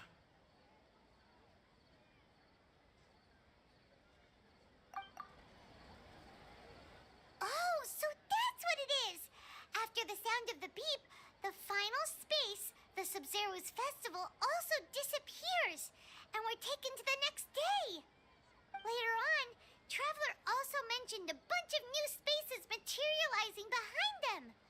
Do lots of new spaces appear every day? Paimon's head is spinning. Just what are these spaces anyhow? Well, consider this. For all the horrors of the Archon War, at its heart, it was just a game where a bunch of gods fought over 7 seats. So no matter how strange or spooky things may look on the surface, maybe all they point to in the end is a small and simple secret. Wow, the Archon War, huh? That's an analogy and a half.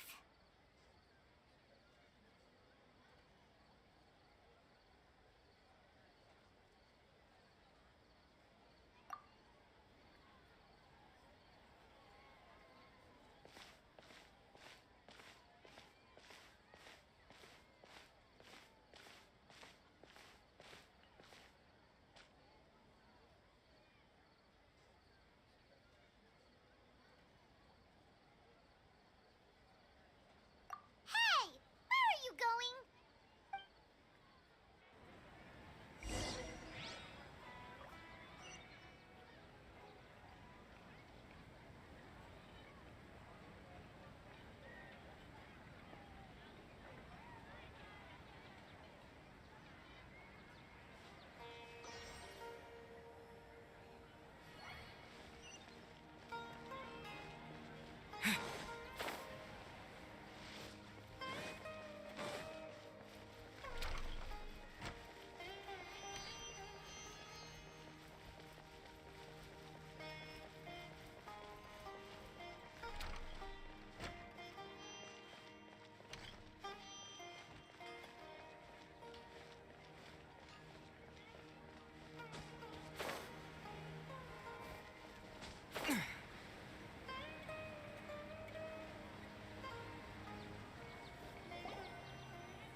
Do you want some alone time to think?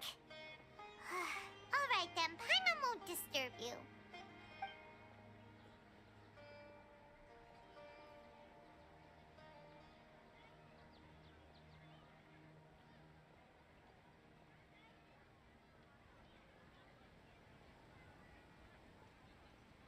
The dance of Sub-Zeros is about to begin. I'm going to go watch it. Okay. Why don't you go ahead, Dunyarzad? We still have some other stuff to do first. Okay then. See you later. Have you figured it out yet, Traveler? Time is awesome! What is it? Paimon wants to know! Oh, wait, no. Let's meet up with Nahida first. You can tell us both together. This time, we're gonna get to the truth.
You're back!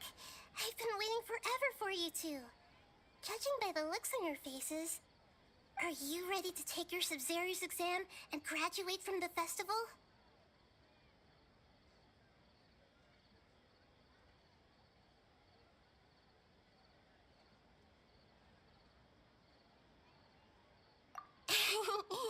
Okay, first off, have you discovered the hidden truth?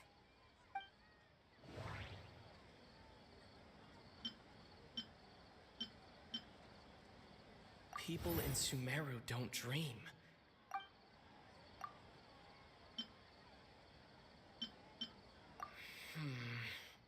I can't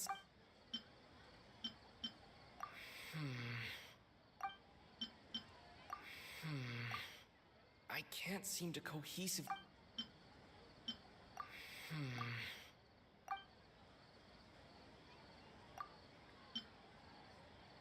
The moon, illusions, and lies. All the bizarre spaces I saw outside the city had one thing in common: a lack of human presence. Those spaces remind me of dreams. That doesn't sound right. I need to. The moon, illusion. All the bizarre spaces I saw outside the city. Okay, Nahida said the Akasha relies on the power of an. That doesn't sound right. We've already experienced the SUMERU's. That doesn't sound right. The moon. That doesn't sound right. The moon, illusion.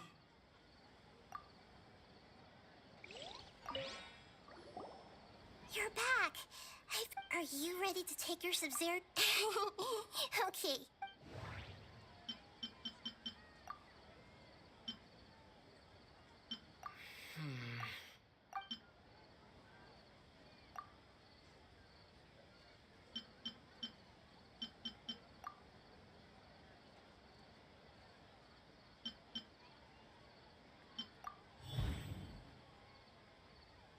We are all in a dream.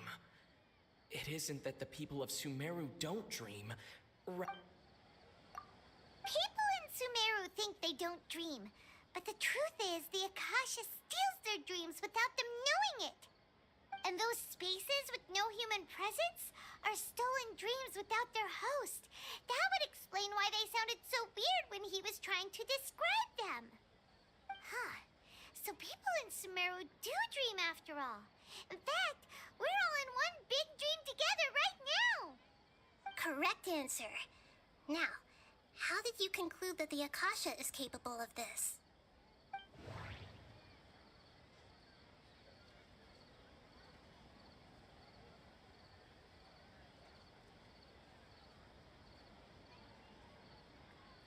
The Akasha relies on the power of a gnosis to operate.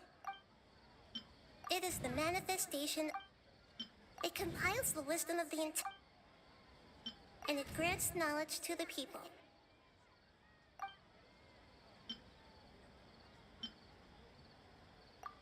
Oh, okay. Those dream-controlling creatures in the forest also get their power from the Dendro Archon, right? That would explain why the Akasha has the ability to control people's dreams, too. But is stealing everyone's dreams really how the Akasha compiles their wisdom? Isn't there anything more to it than that? Dreams are fantastical, complex, and full of imagination. People's brains are the most active when they're dreaming. In other words, dreams are rich bundles of human wisdom. So in other words, the complete opposite of how Hypatia understood it. Paimon remembers her saying that the sages think dreams are foolish delusions, and the fact that no one dreams is a blessing from Greater Lord Rukkhadevata. So it was all a dirty trick? The real story is that the sages from the Academia are using the Akasha to steal people's dreams for their own use, huh?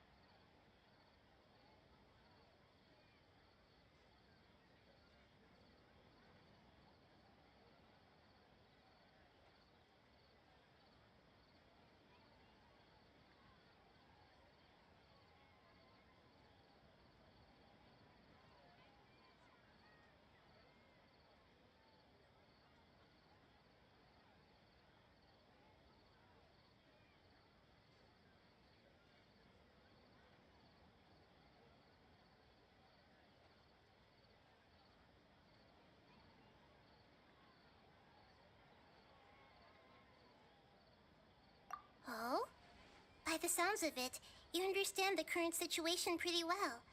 So then, what about the samsara?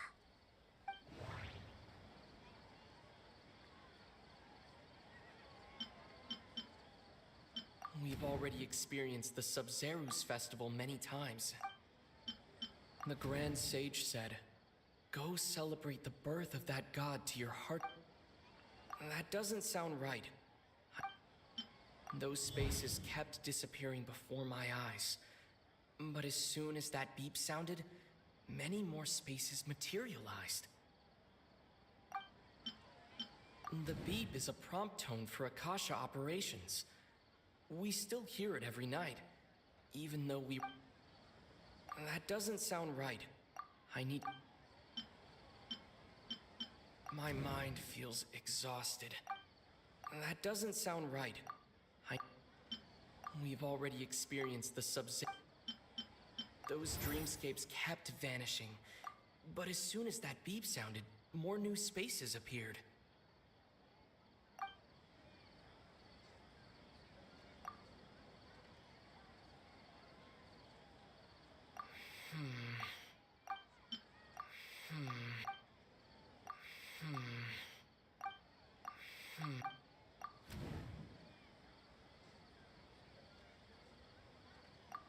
Correct. The Akasha is keeping each person's brain in a constant dream state, but also separating their consciousness from their own dream. Their disembodied consciousness is placed inside the collective dream of the SUMERU's festival along with everyone else's, while their now vacant dreams are harvested by the Akasha. No one is any the wiser as another day passes in the dream, and so begins another samsara cycle. People wake up to yet another dream about the SUMERU's festival. The dreams that belong to them are once again harvested by the Akasha, and so it continues. So, this is like a dream factory, and the Akasha is a dream harvesting machine. Did Paimon get that analogy right? Very good, Paimon. Using analogies well is an excellent habit to get into.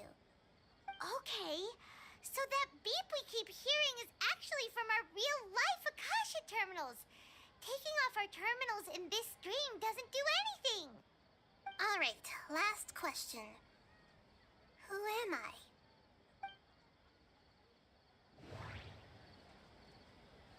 They say that alchemical divination is the So you noticed. I thought that one would be the hardest question. That's why I put it last. That wasn't hard at all. Even Paimon guessed that. Everything about you is different. We just didn't want to expose you is all. Now that you mention it, Nahida, you've been hinting to us since the very beginning. It's funny. Thinking back to when we were asking all over the place for info about Lesser Lord Kusanali, Paimon didn't expect to meet you like this. Yes, those can wait until we're back in real life. On the other hand, I'd be happy to answer any more questions you have about here and now. You asked me this question before. My answer was, it would literally blow your minds. Now that you know this is all a dream, this answer should hopefully make more sense. Have you heard the saying, don't wake a sleepwalker? Likewise, if someone suddenly had told you all this instead of you learning it on your own, your notion of reality and dream would be thrown into irreversible confusion. I couldn't expose you to that kind of risk. That's why I could only give you very subtle hints and some suggestions. Long story short, I'm really sorry I had to keep you guessing.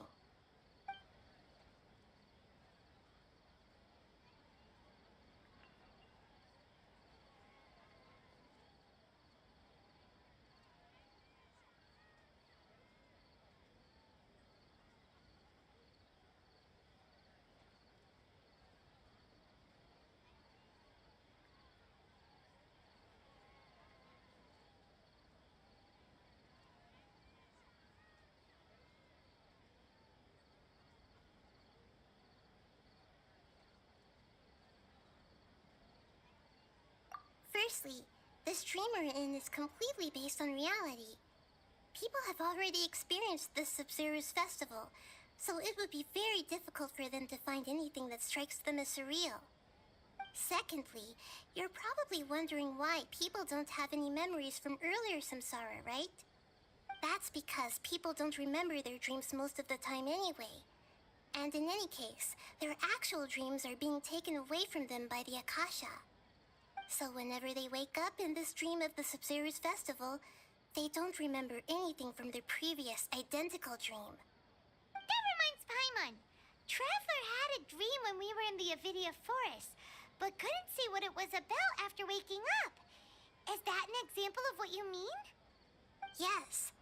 Only after receiving the blessing of Dendro can a person gain the Dendro element's dream-enhancing power. That explains the feelings of deja vu. Meanwhile, everyone else has no idea that they are in the SUMERU's festival samsara, while their dreams are stolen from them over and over again. Can humans really keep dreaming forever like this? Will it ever end? And if so, when? We might say your mental fatigue has already answered this question. Eventually, there's only so much that people can tolerate. Especially those whose health is compromised to begin with, like Dunyarzad. This relentless exploitation takes an even harder toll on them. People's lives are at stake here, and nobody knows a thing! We've got to put a stop to this! I know, right? Why did they have to base this dream on my birthday? Could it really just be a coincidence? Even you don't know the reason? The Academia sages are determined to harvest lots of dreams in a short time, no matter the cost. They have to be up to no good. Unfortunately, I don't know anything about it. Traveler, do you have any information?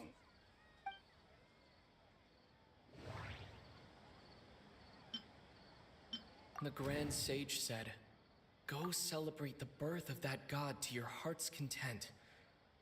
Did he mean something more? Celebrate the birth of that god? Could it mean...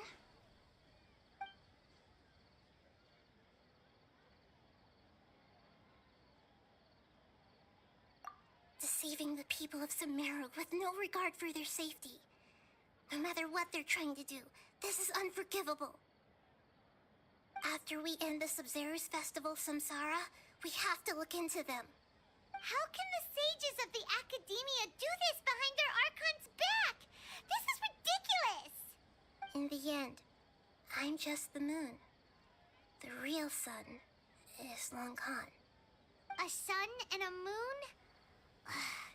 Nahida's talking in riddles again. Oh, we're out of time today! I'll tell you how to break free of the samsara tomorrow. See you then.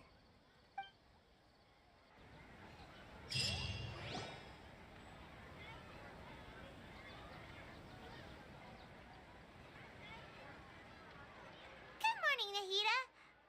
Wait. Now that Paimon remembers everything, should we instead say good morning, Lesser Lord Kusanali? Hey! What's wrong, Nahida? You don't look too good. I'm afraid that what you're thinking right now is correct. Did Dunyarzad already disappear? No way! Are we too late? The real Dunyarzad's consciousness has indeed disappeared. It can no longer endure the constant dream harvesting.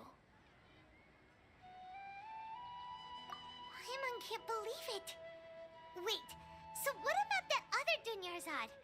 Just what is she? Is she also going to disappear? She's actually something like a puppet, but not completely. The real Dunyarzad's consciousness could no longer keep playing her role in this dream. So another Dunyarzad appeared to replace her in the dream.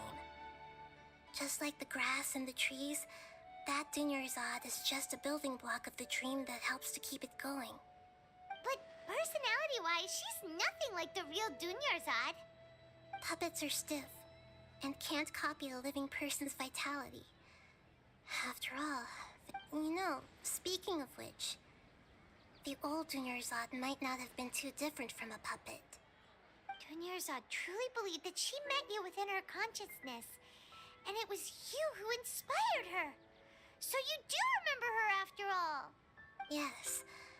Back then, her family was overly protective of her. No one cared about her personality or thoughts. It was as if she only lived to stall her Elazar.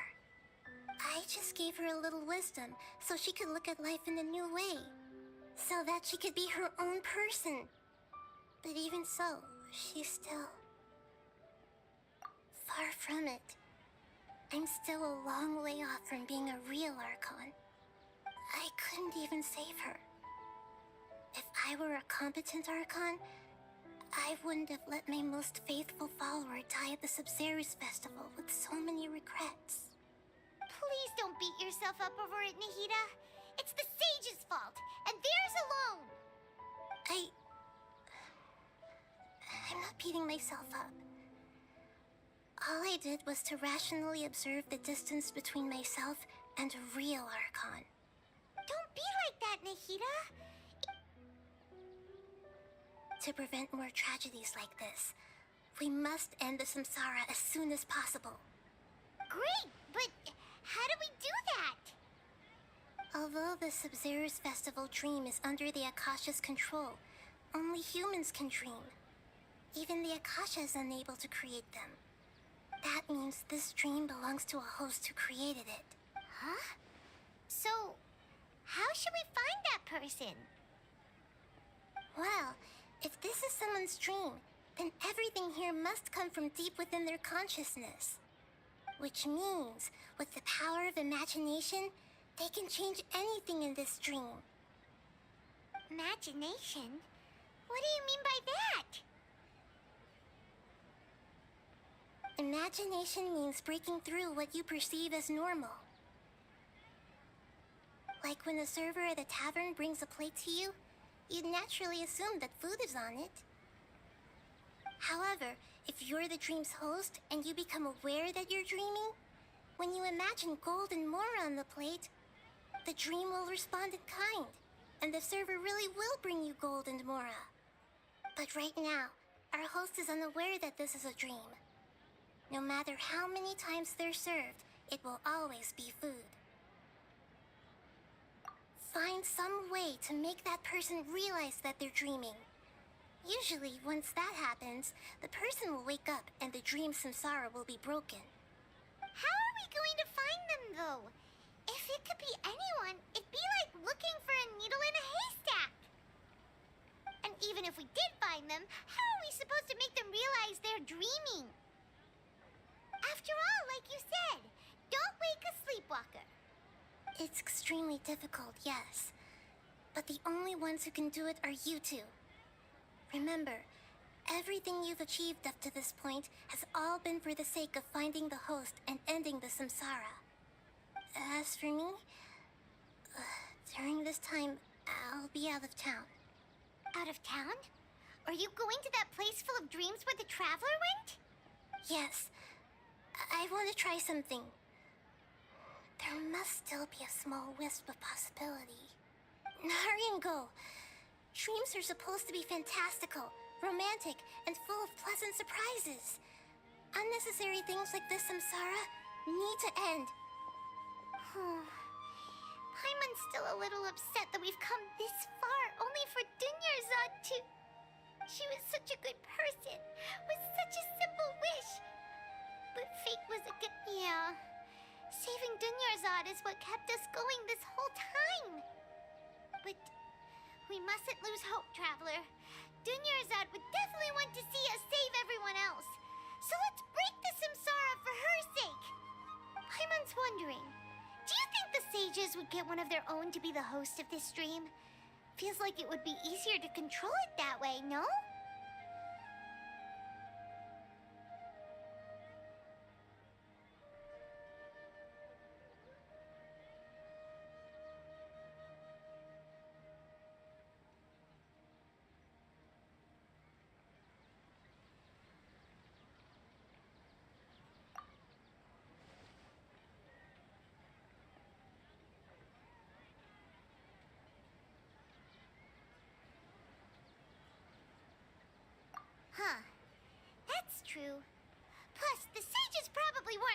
on there being other factors beyond their control, like Nahida and us. So, who do you think the host of the dream is? Oh, that would make sense. Ferris, the Knight of Flowers, is a symbol of the whole SUMERU's festival, right? Pretty core character. Let's go ask him some questions.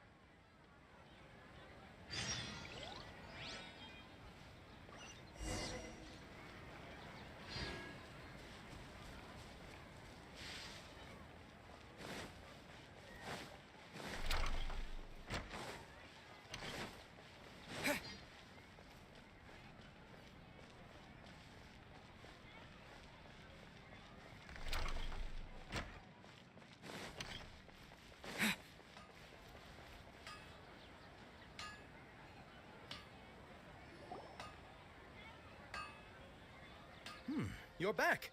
You left in a hurry last time. Is everything okay? Everything's fine. Just, it's a little hard to explain. Would you mind taking part in a little experiment with us? An experiment? That came out of nowhere. I'm listening, though. What do you need me to do? Could you make a wish?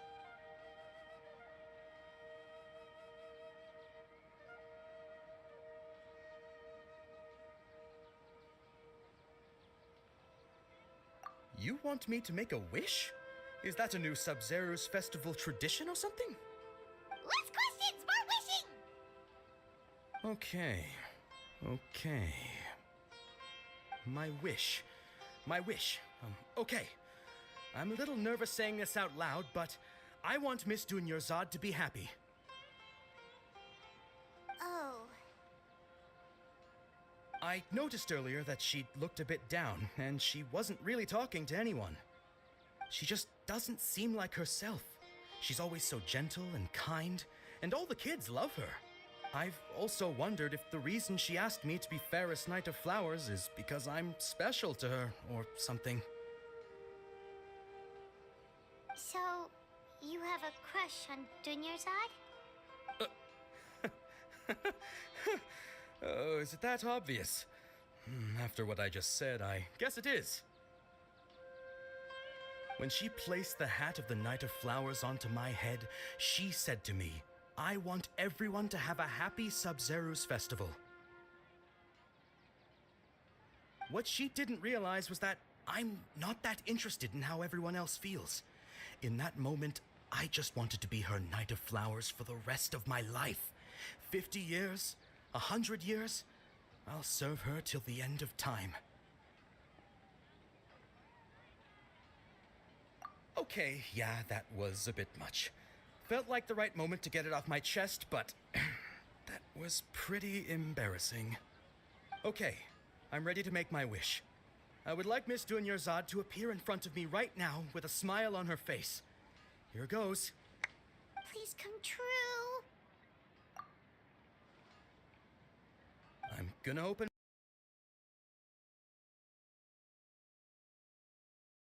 You're... What?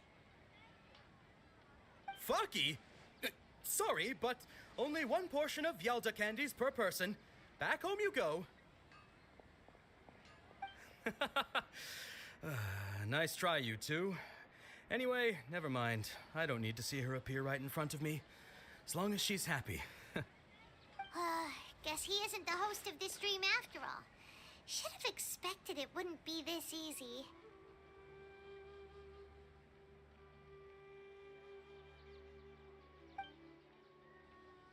It seems like everyone who knows Dunyarzad loves her, but none of them has any idea that she...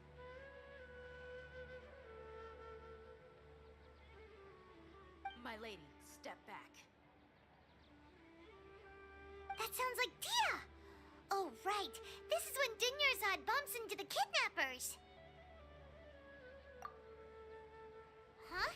But Dia can handle them. Hey, Traveler!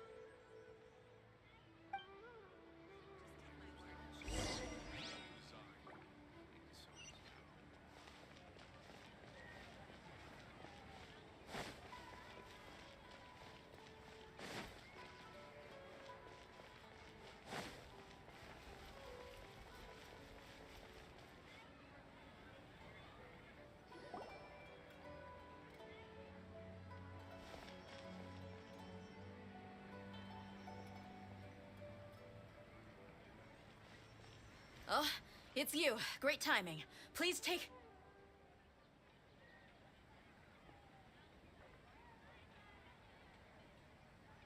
Hey, this is my job. The homie Yannis pay me, not you. You... fine, alright. Knock yourself out. Why are you so worked up anyway? It's not like I don't trust your fighting skills. Anyway, watch yourself.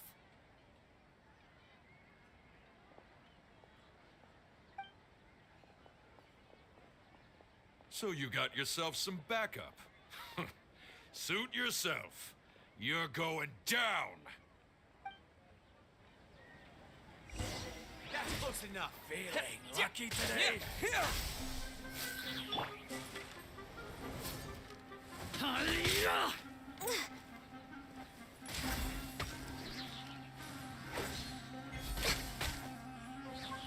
Take that!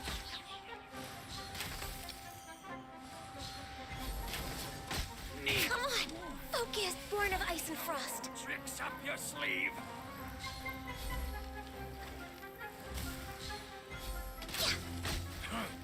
You want this one? I'm just way out of practice. No touching. Stabilize.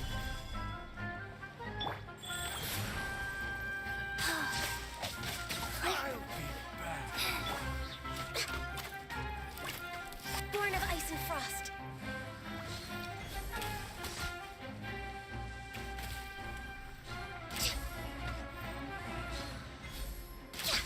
I'll be back. Traveler, were you just taking your anger out on those guys?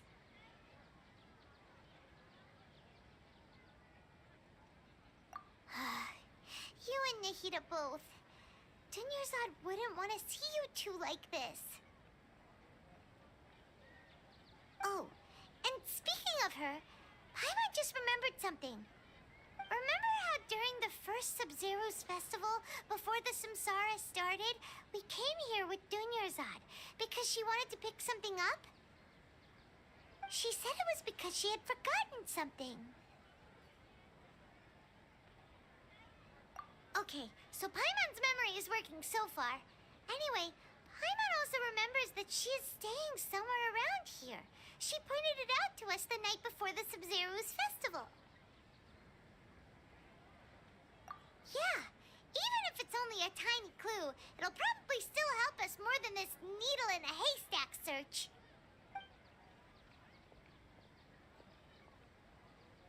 This is the place. It's rude to enter other people's spaces without permission, but desperate times call for desperate measures. Hey, the windows are unlocked. Okay, Paimon's gonna take a peek inside.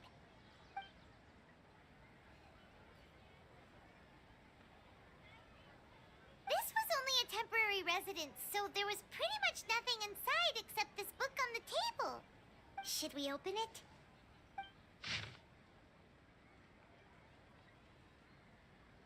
Wow. Dunyarzad wrote all of this. Sounds like she was always thinking of us even while we were away. Even though she was also busy preparing for the Sub-Zero's festival and had all her health problems to worry about. She must have wanted to give this to us as a gift on the day of the Sub-Zero's festival, right? If we hadn't found this book, we never would have known. But now that we know, we can't even thank her.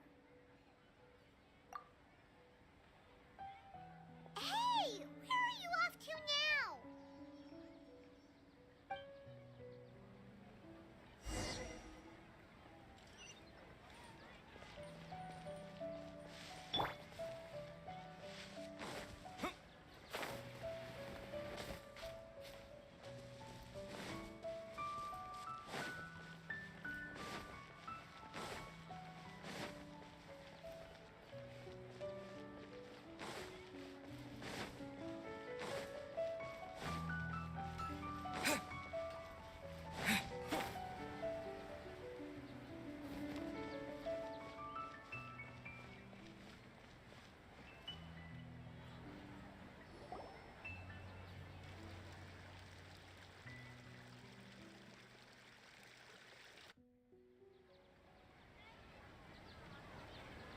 Dunyarzad's puppet.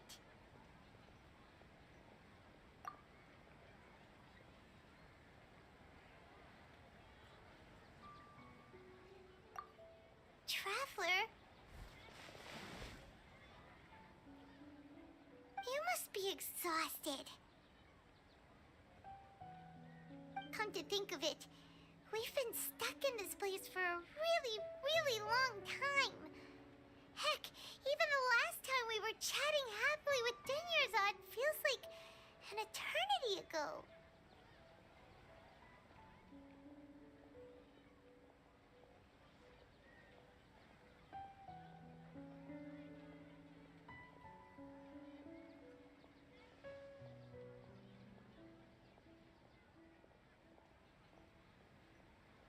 Paimon still remembers when we were sitting here, and the way her eyes sparkled when she talked about Nilu's dance of Sub-Zerus. There will always be frustrations in life, but I know that the point of living is not to leave behind any regrets.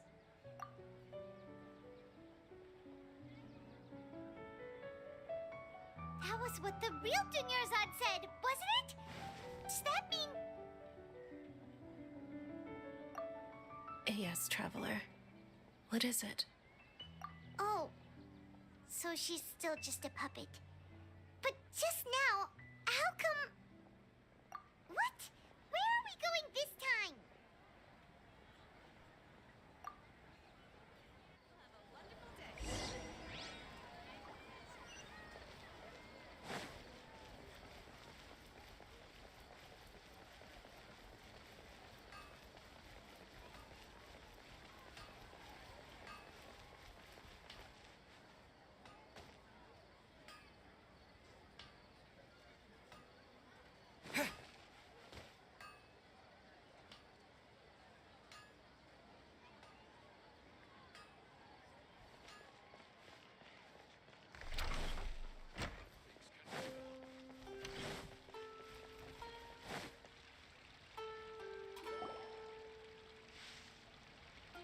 If you continue to resist, we will have to order an investigation into every single event organizer.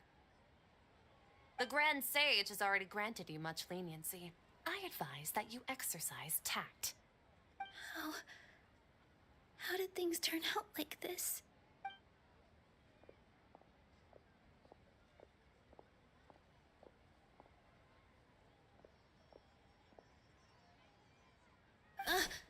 Traveler? You don't have to get involved. He's a sage from the academia. I don't want to drag you into this. Traveler? Traveler? What the heck are you doing? If you get arrested by the academia, that's another day gone to waste!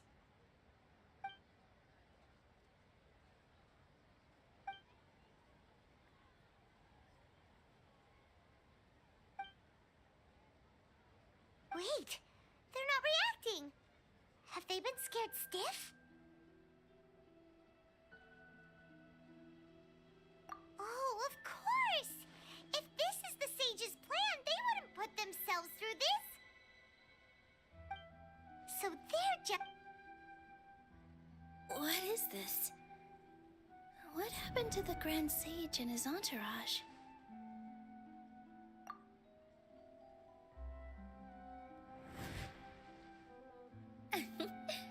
Like I said, they symbolize the goddess of flowers. It's just a shame that all the real Padisaras went extinct after her death. Yes. The Greater Lord brought forth new Padisaras in memory of the goddess of flowers. But she ultimately could never truly replicate that beautiful shade of purple.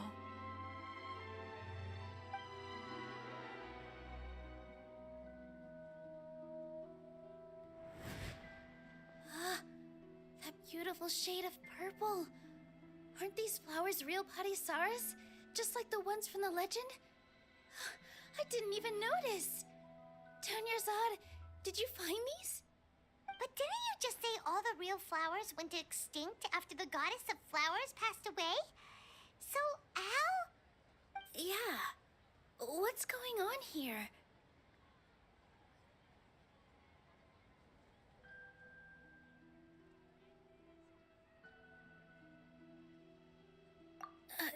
Huh?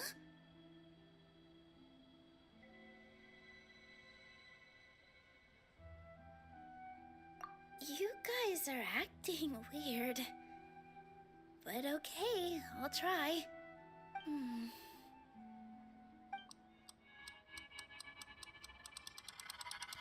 Hey!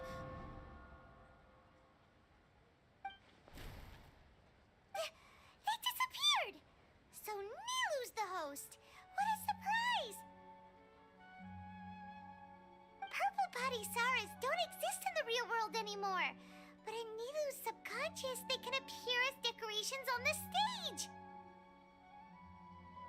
It's just like the example Nahida told us. People assumed there will be food on a plate, and Nilu assumed there would be real Patisaras in the flower pots. So when you saw the flowers, you instantly knew it was Nilu? But if we want to end the samsara, we need the host to become aware that they're dreaming. How should we make Nilu realize that? Am I dreaming? Huh? So I'm right. Is this Lesser Lord Kusanali responding to our celebration of the SUMERU festival? Wrong guess, but you aren't completely wrong either. The point is, what made you think this is a dream? As far as you know, people in SUMERU don't dream, right? Yeah, but have you heard the tale of the first sage? To prevent a calamity, he went on a journey to find the Dendro Archon. Ooh, sounds familiar. Dunyarzad told us a story like that when we first arrived in SUMERU City. So it was about the first sage, huh? Yep, but in the part you heard, he hadn't become the first sage yet. There's more to the story. His piety and wisdom were acknowledged by the Dendro Archon, and she finally gave her blessing to him. All kinds of spectacular scenes appeared in front of the first sage, as if all the knowledge in the world was being painted onto a canvas right before him. He was captivated. After who knows how long, he mastered all the knowledge he could comprehend. Afterward, he said to the Dendro Archon, "I miss my parents, my wife, and my children. I've been away from home for far too long. They must be worried."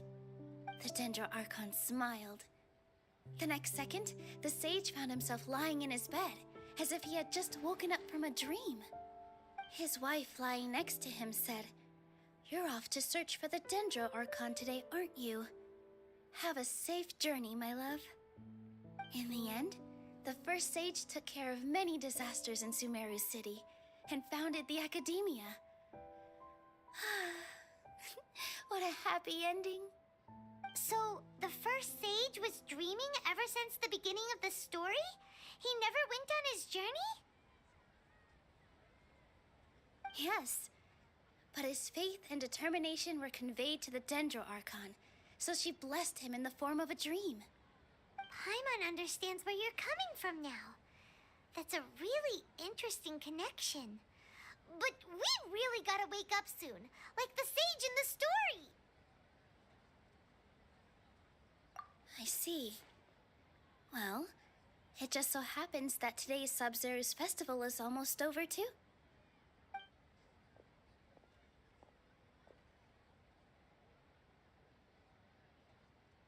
Since we're in a dream, let's make this final dance of SUMERU's as beautiful as we can.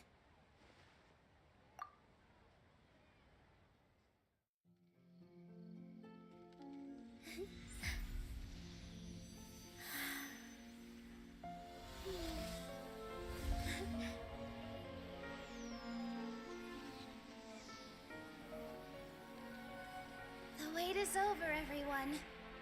I dedicate this to our god, the dance of SUMERU.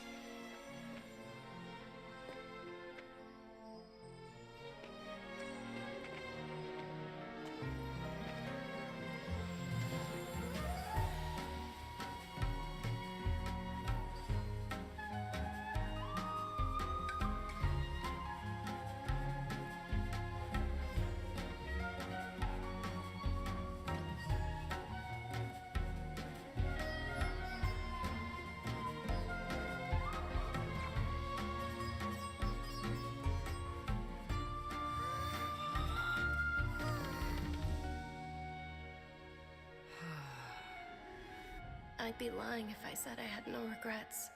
I would have loved to see Nilou's dance.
Good morning, traveler.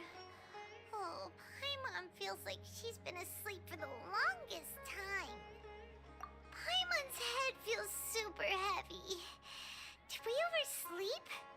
Do you even remember going to sleep last night? Paimon thinks it was after the SUMERU's festival.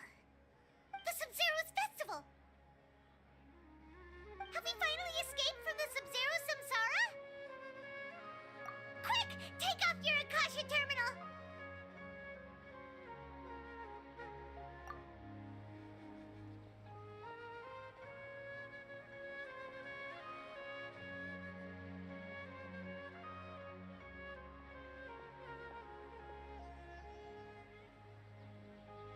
She's not in her room. What happened? Huh? What usual spot?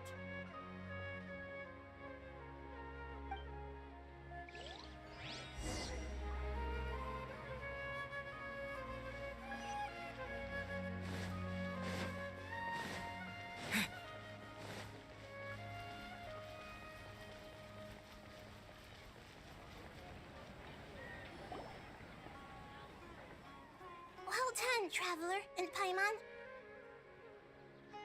And thank you, Dunyarzad, for organizing the SUMERU's festival for me. I'm sorry, who are... Dunyarzad! You're okay! Oh, don't... Oh, Traveler Paimon. I have something amazing to tell you.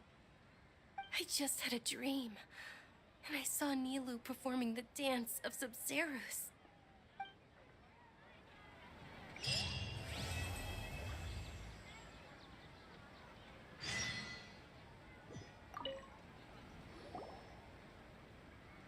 You're actually Nahida, aren't you?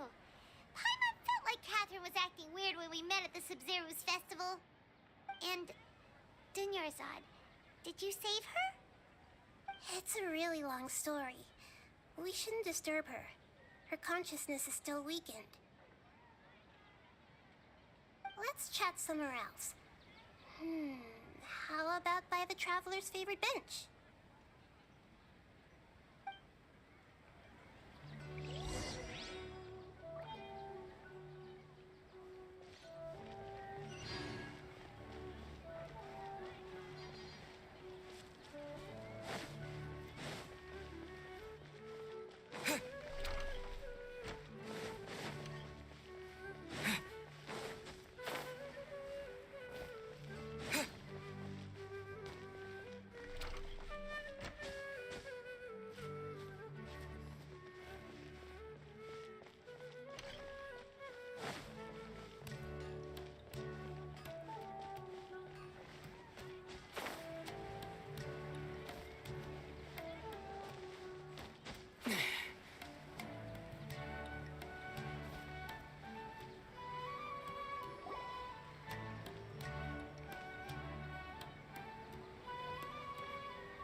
Dunyarzad first. It's such a relief that she's all right. After we parted on the last day of the SUMERU's festival, I left the city and saw what the traveler had described. Among the countless dreams, I found one that was growing fainter and fainter. This proved my suspicion. Once Dunyarzad could no longer bear the Akasha harvesting her dreams, her consciousness began to dissipate. But this also meant it escaped the Akasha's control. Such a small fragment of consciousness can't last for very long, though. It will return to its original dream, where both will gradually fade until they completely disappear. I used all the power I had to keep her dying dream alive as long as possible, but it still wouldn't have lasted for much longer if it hadn't been for you two breaking the samsara. So it looks like we did manage to save Dunyarzad in the end! And not a moment too soon! Huh? Why are you two smiling so happily? I thought you'd be so moved that you'd start crying. I need to spend more time observing human emotions.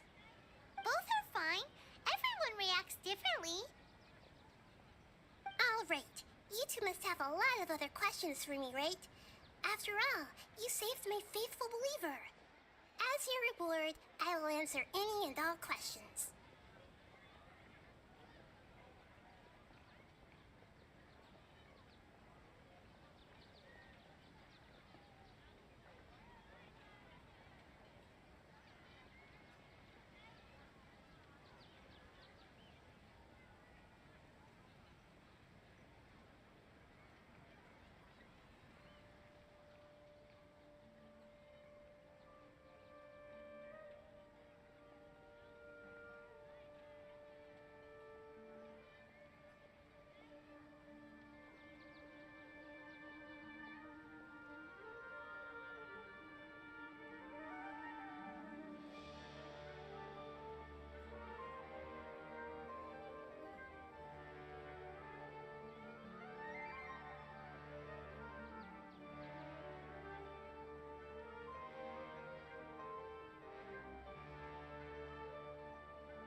the Avidia Forest, there was this incense that made the traveler fall unconscious and dream of a huge tree and a red sky. You also heard someone's voice, right? It said world and forget me. Yeah, so you do know! We've been wanting to ask you what that was about, and if the red sky was related to Conria. It seems like the traveler established a connection to Irminsul. That was a message left by Greater Lord Rukkhadevata's residual consciousness in Irminsul. Perhaps her last memory before she died. As you two probably know, Greater Lord Rukkhadevata disappeared after the disaster in Conria. The timings of these events do line up, so your suspicions are reasonable.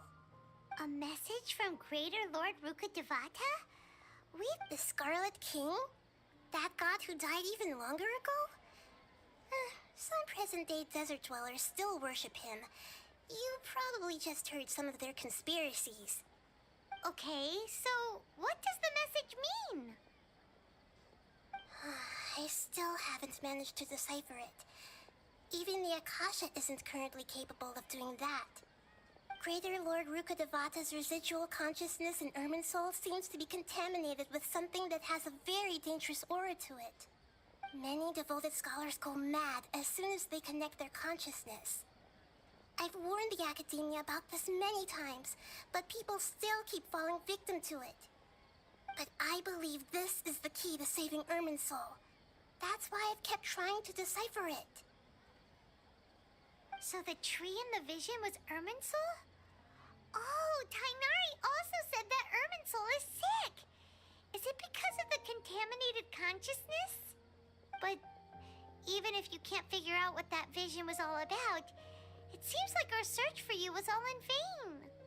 The traveler wasn't affected after coming in contact with that consciousness. I've never seen anyone like that. With you here, we may have a chance at deciphering it. No, we must decipher its secrets. I've already eliminated all other factors that might affect Irminsul. This is the only one left. This puzzle has life and death at stake.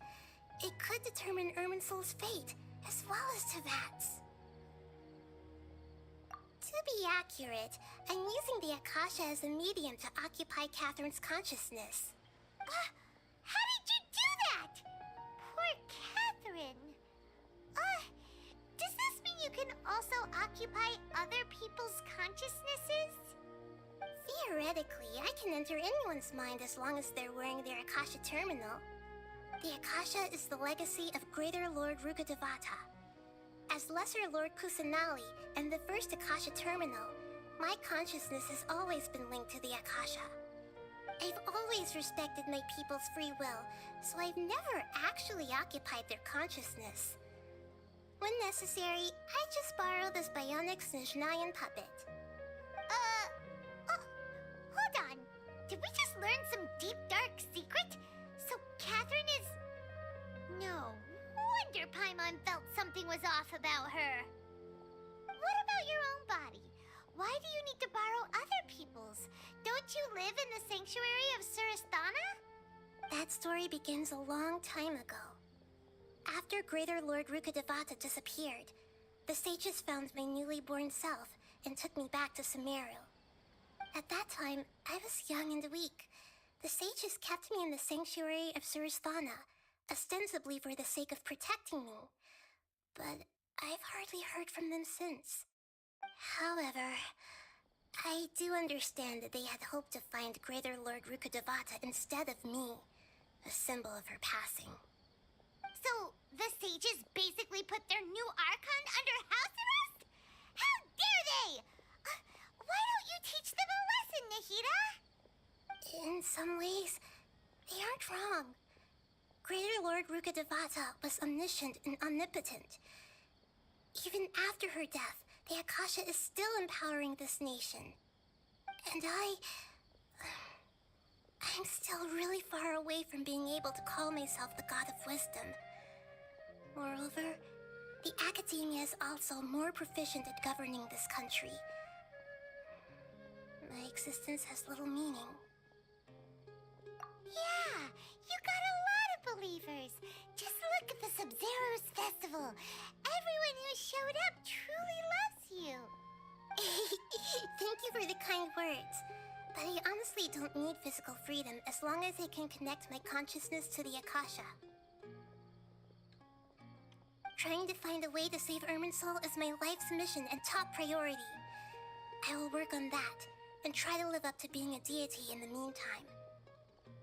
Every once in a while, I will also take up the duties of the God of Wisdom and enlighten a lost soul here and there. Doing all that should be enough. There's never been any big problems with the Academia's governance of SUMERU. This is the first time I've seen them step out of line.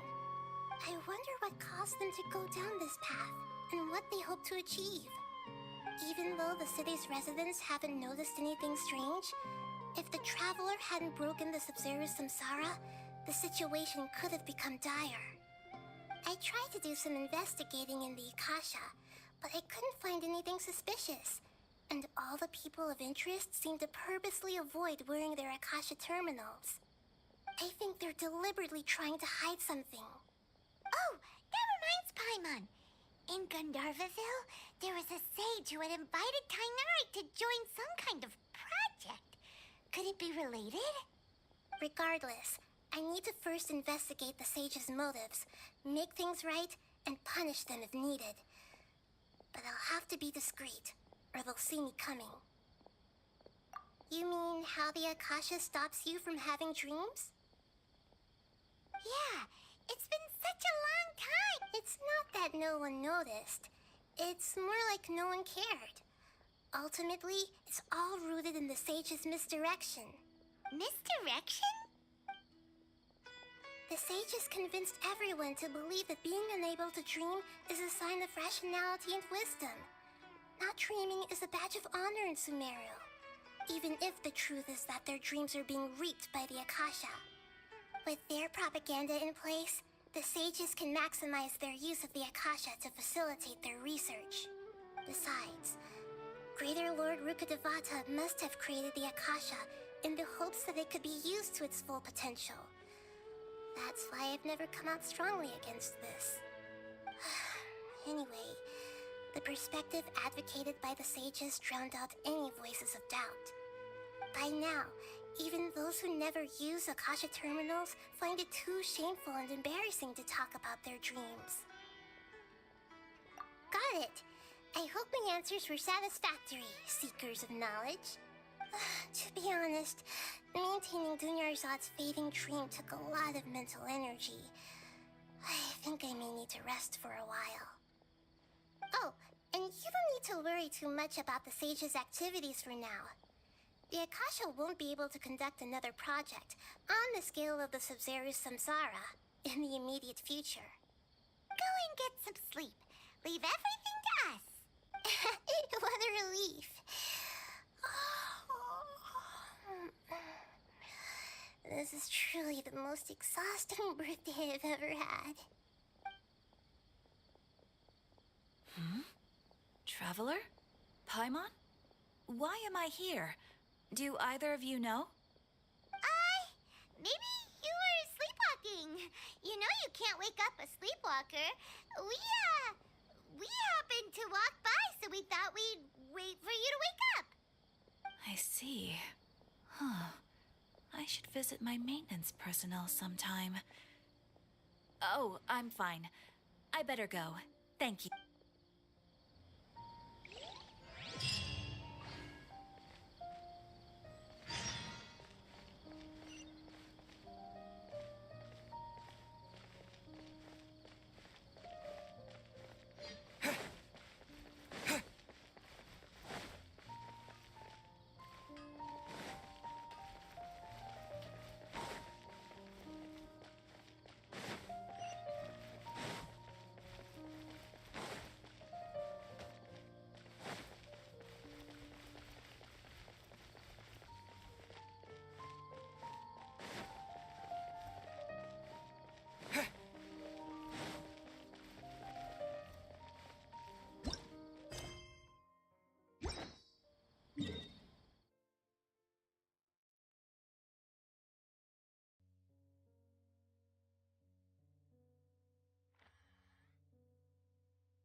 Is this an answer from this world?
I'll keep this close.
Alright everyone, thanks so much for those who stopped by. I'll be ending this stream for now. When I go get back, probably we'll start with, or continue rather, with Zelda Breath of the Wild. Thanks so much, have a great day.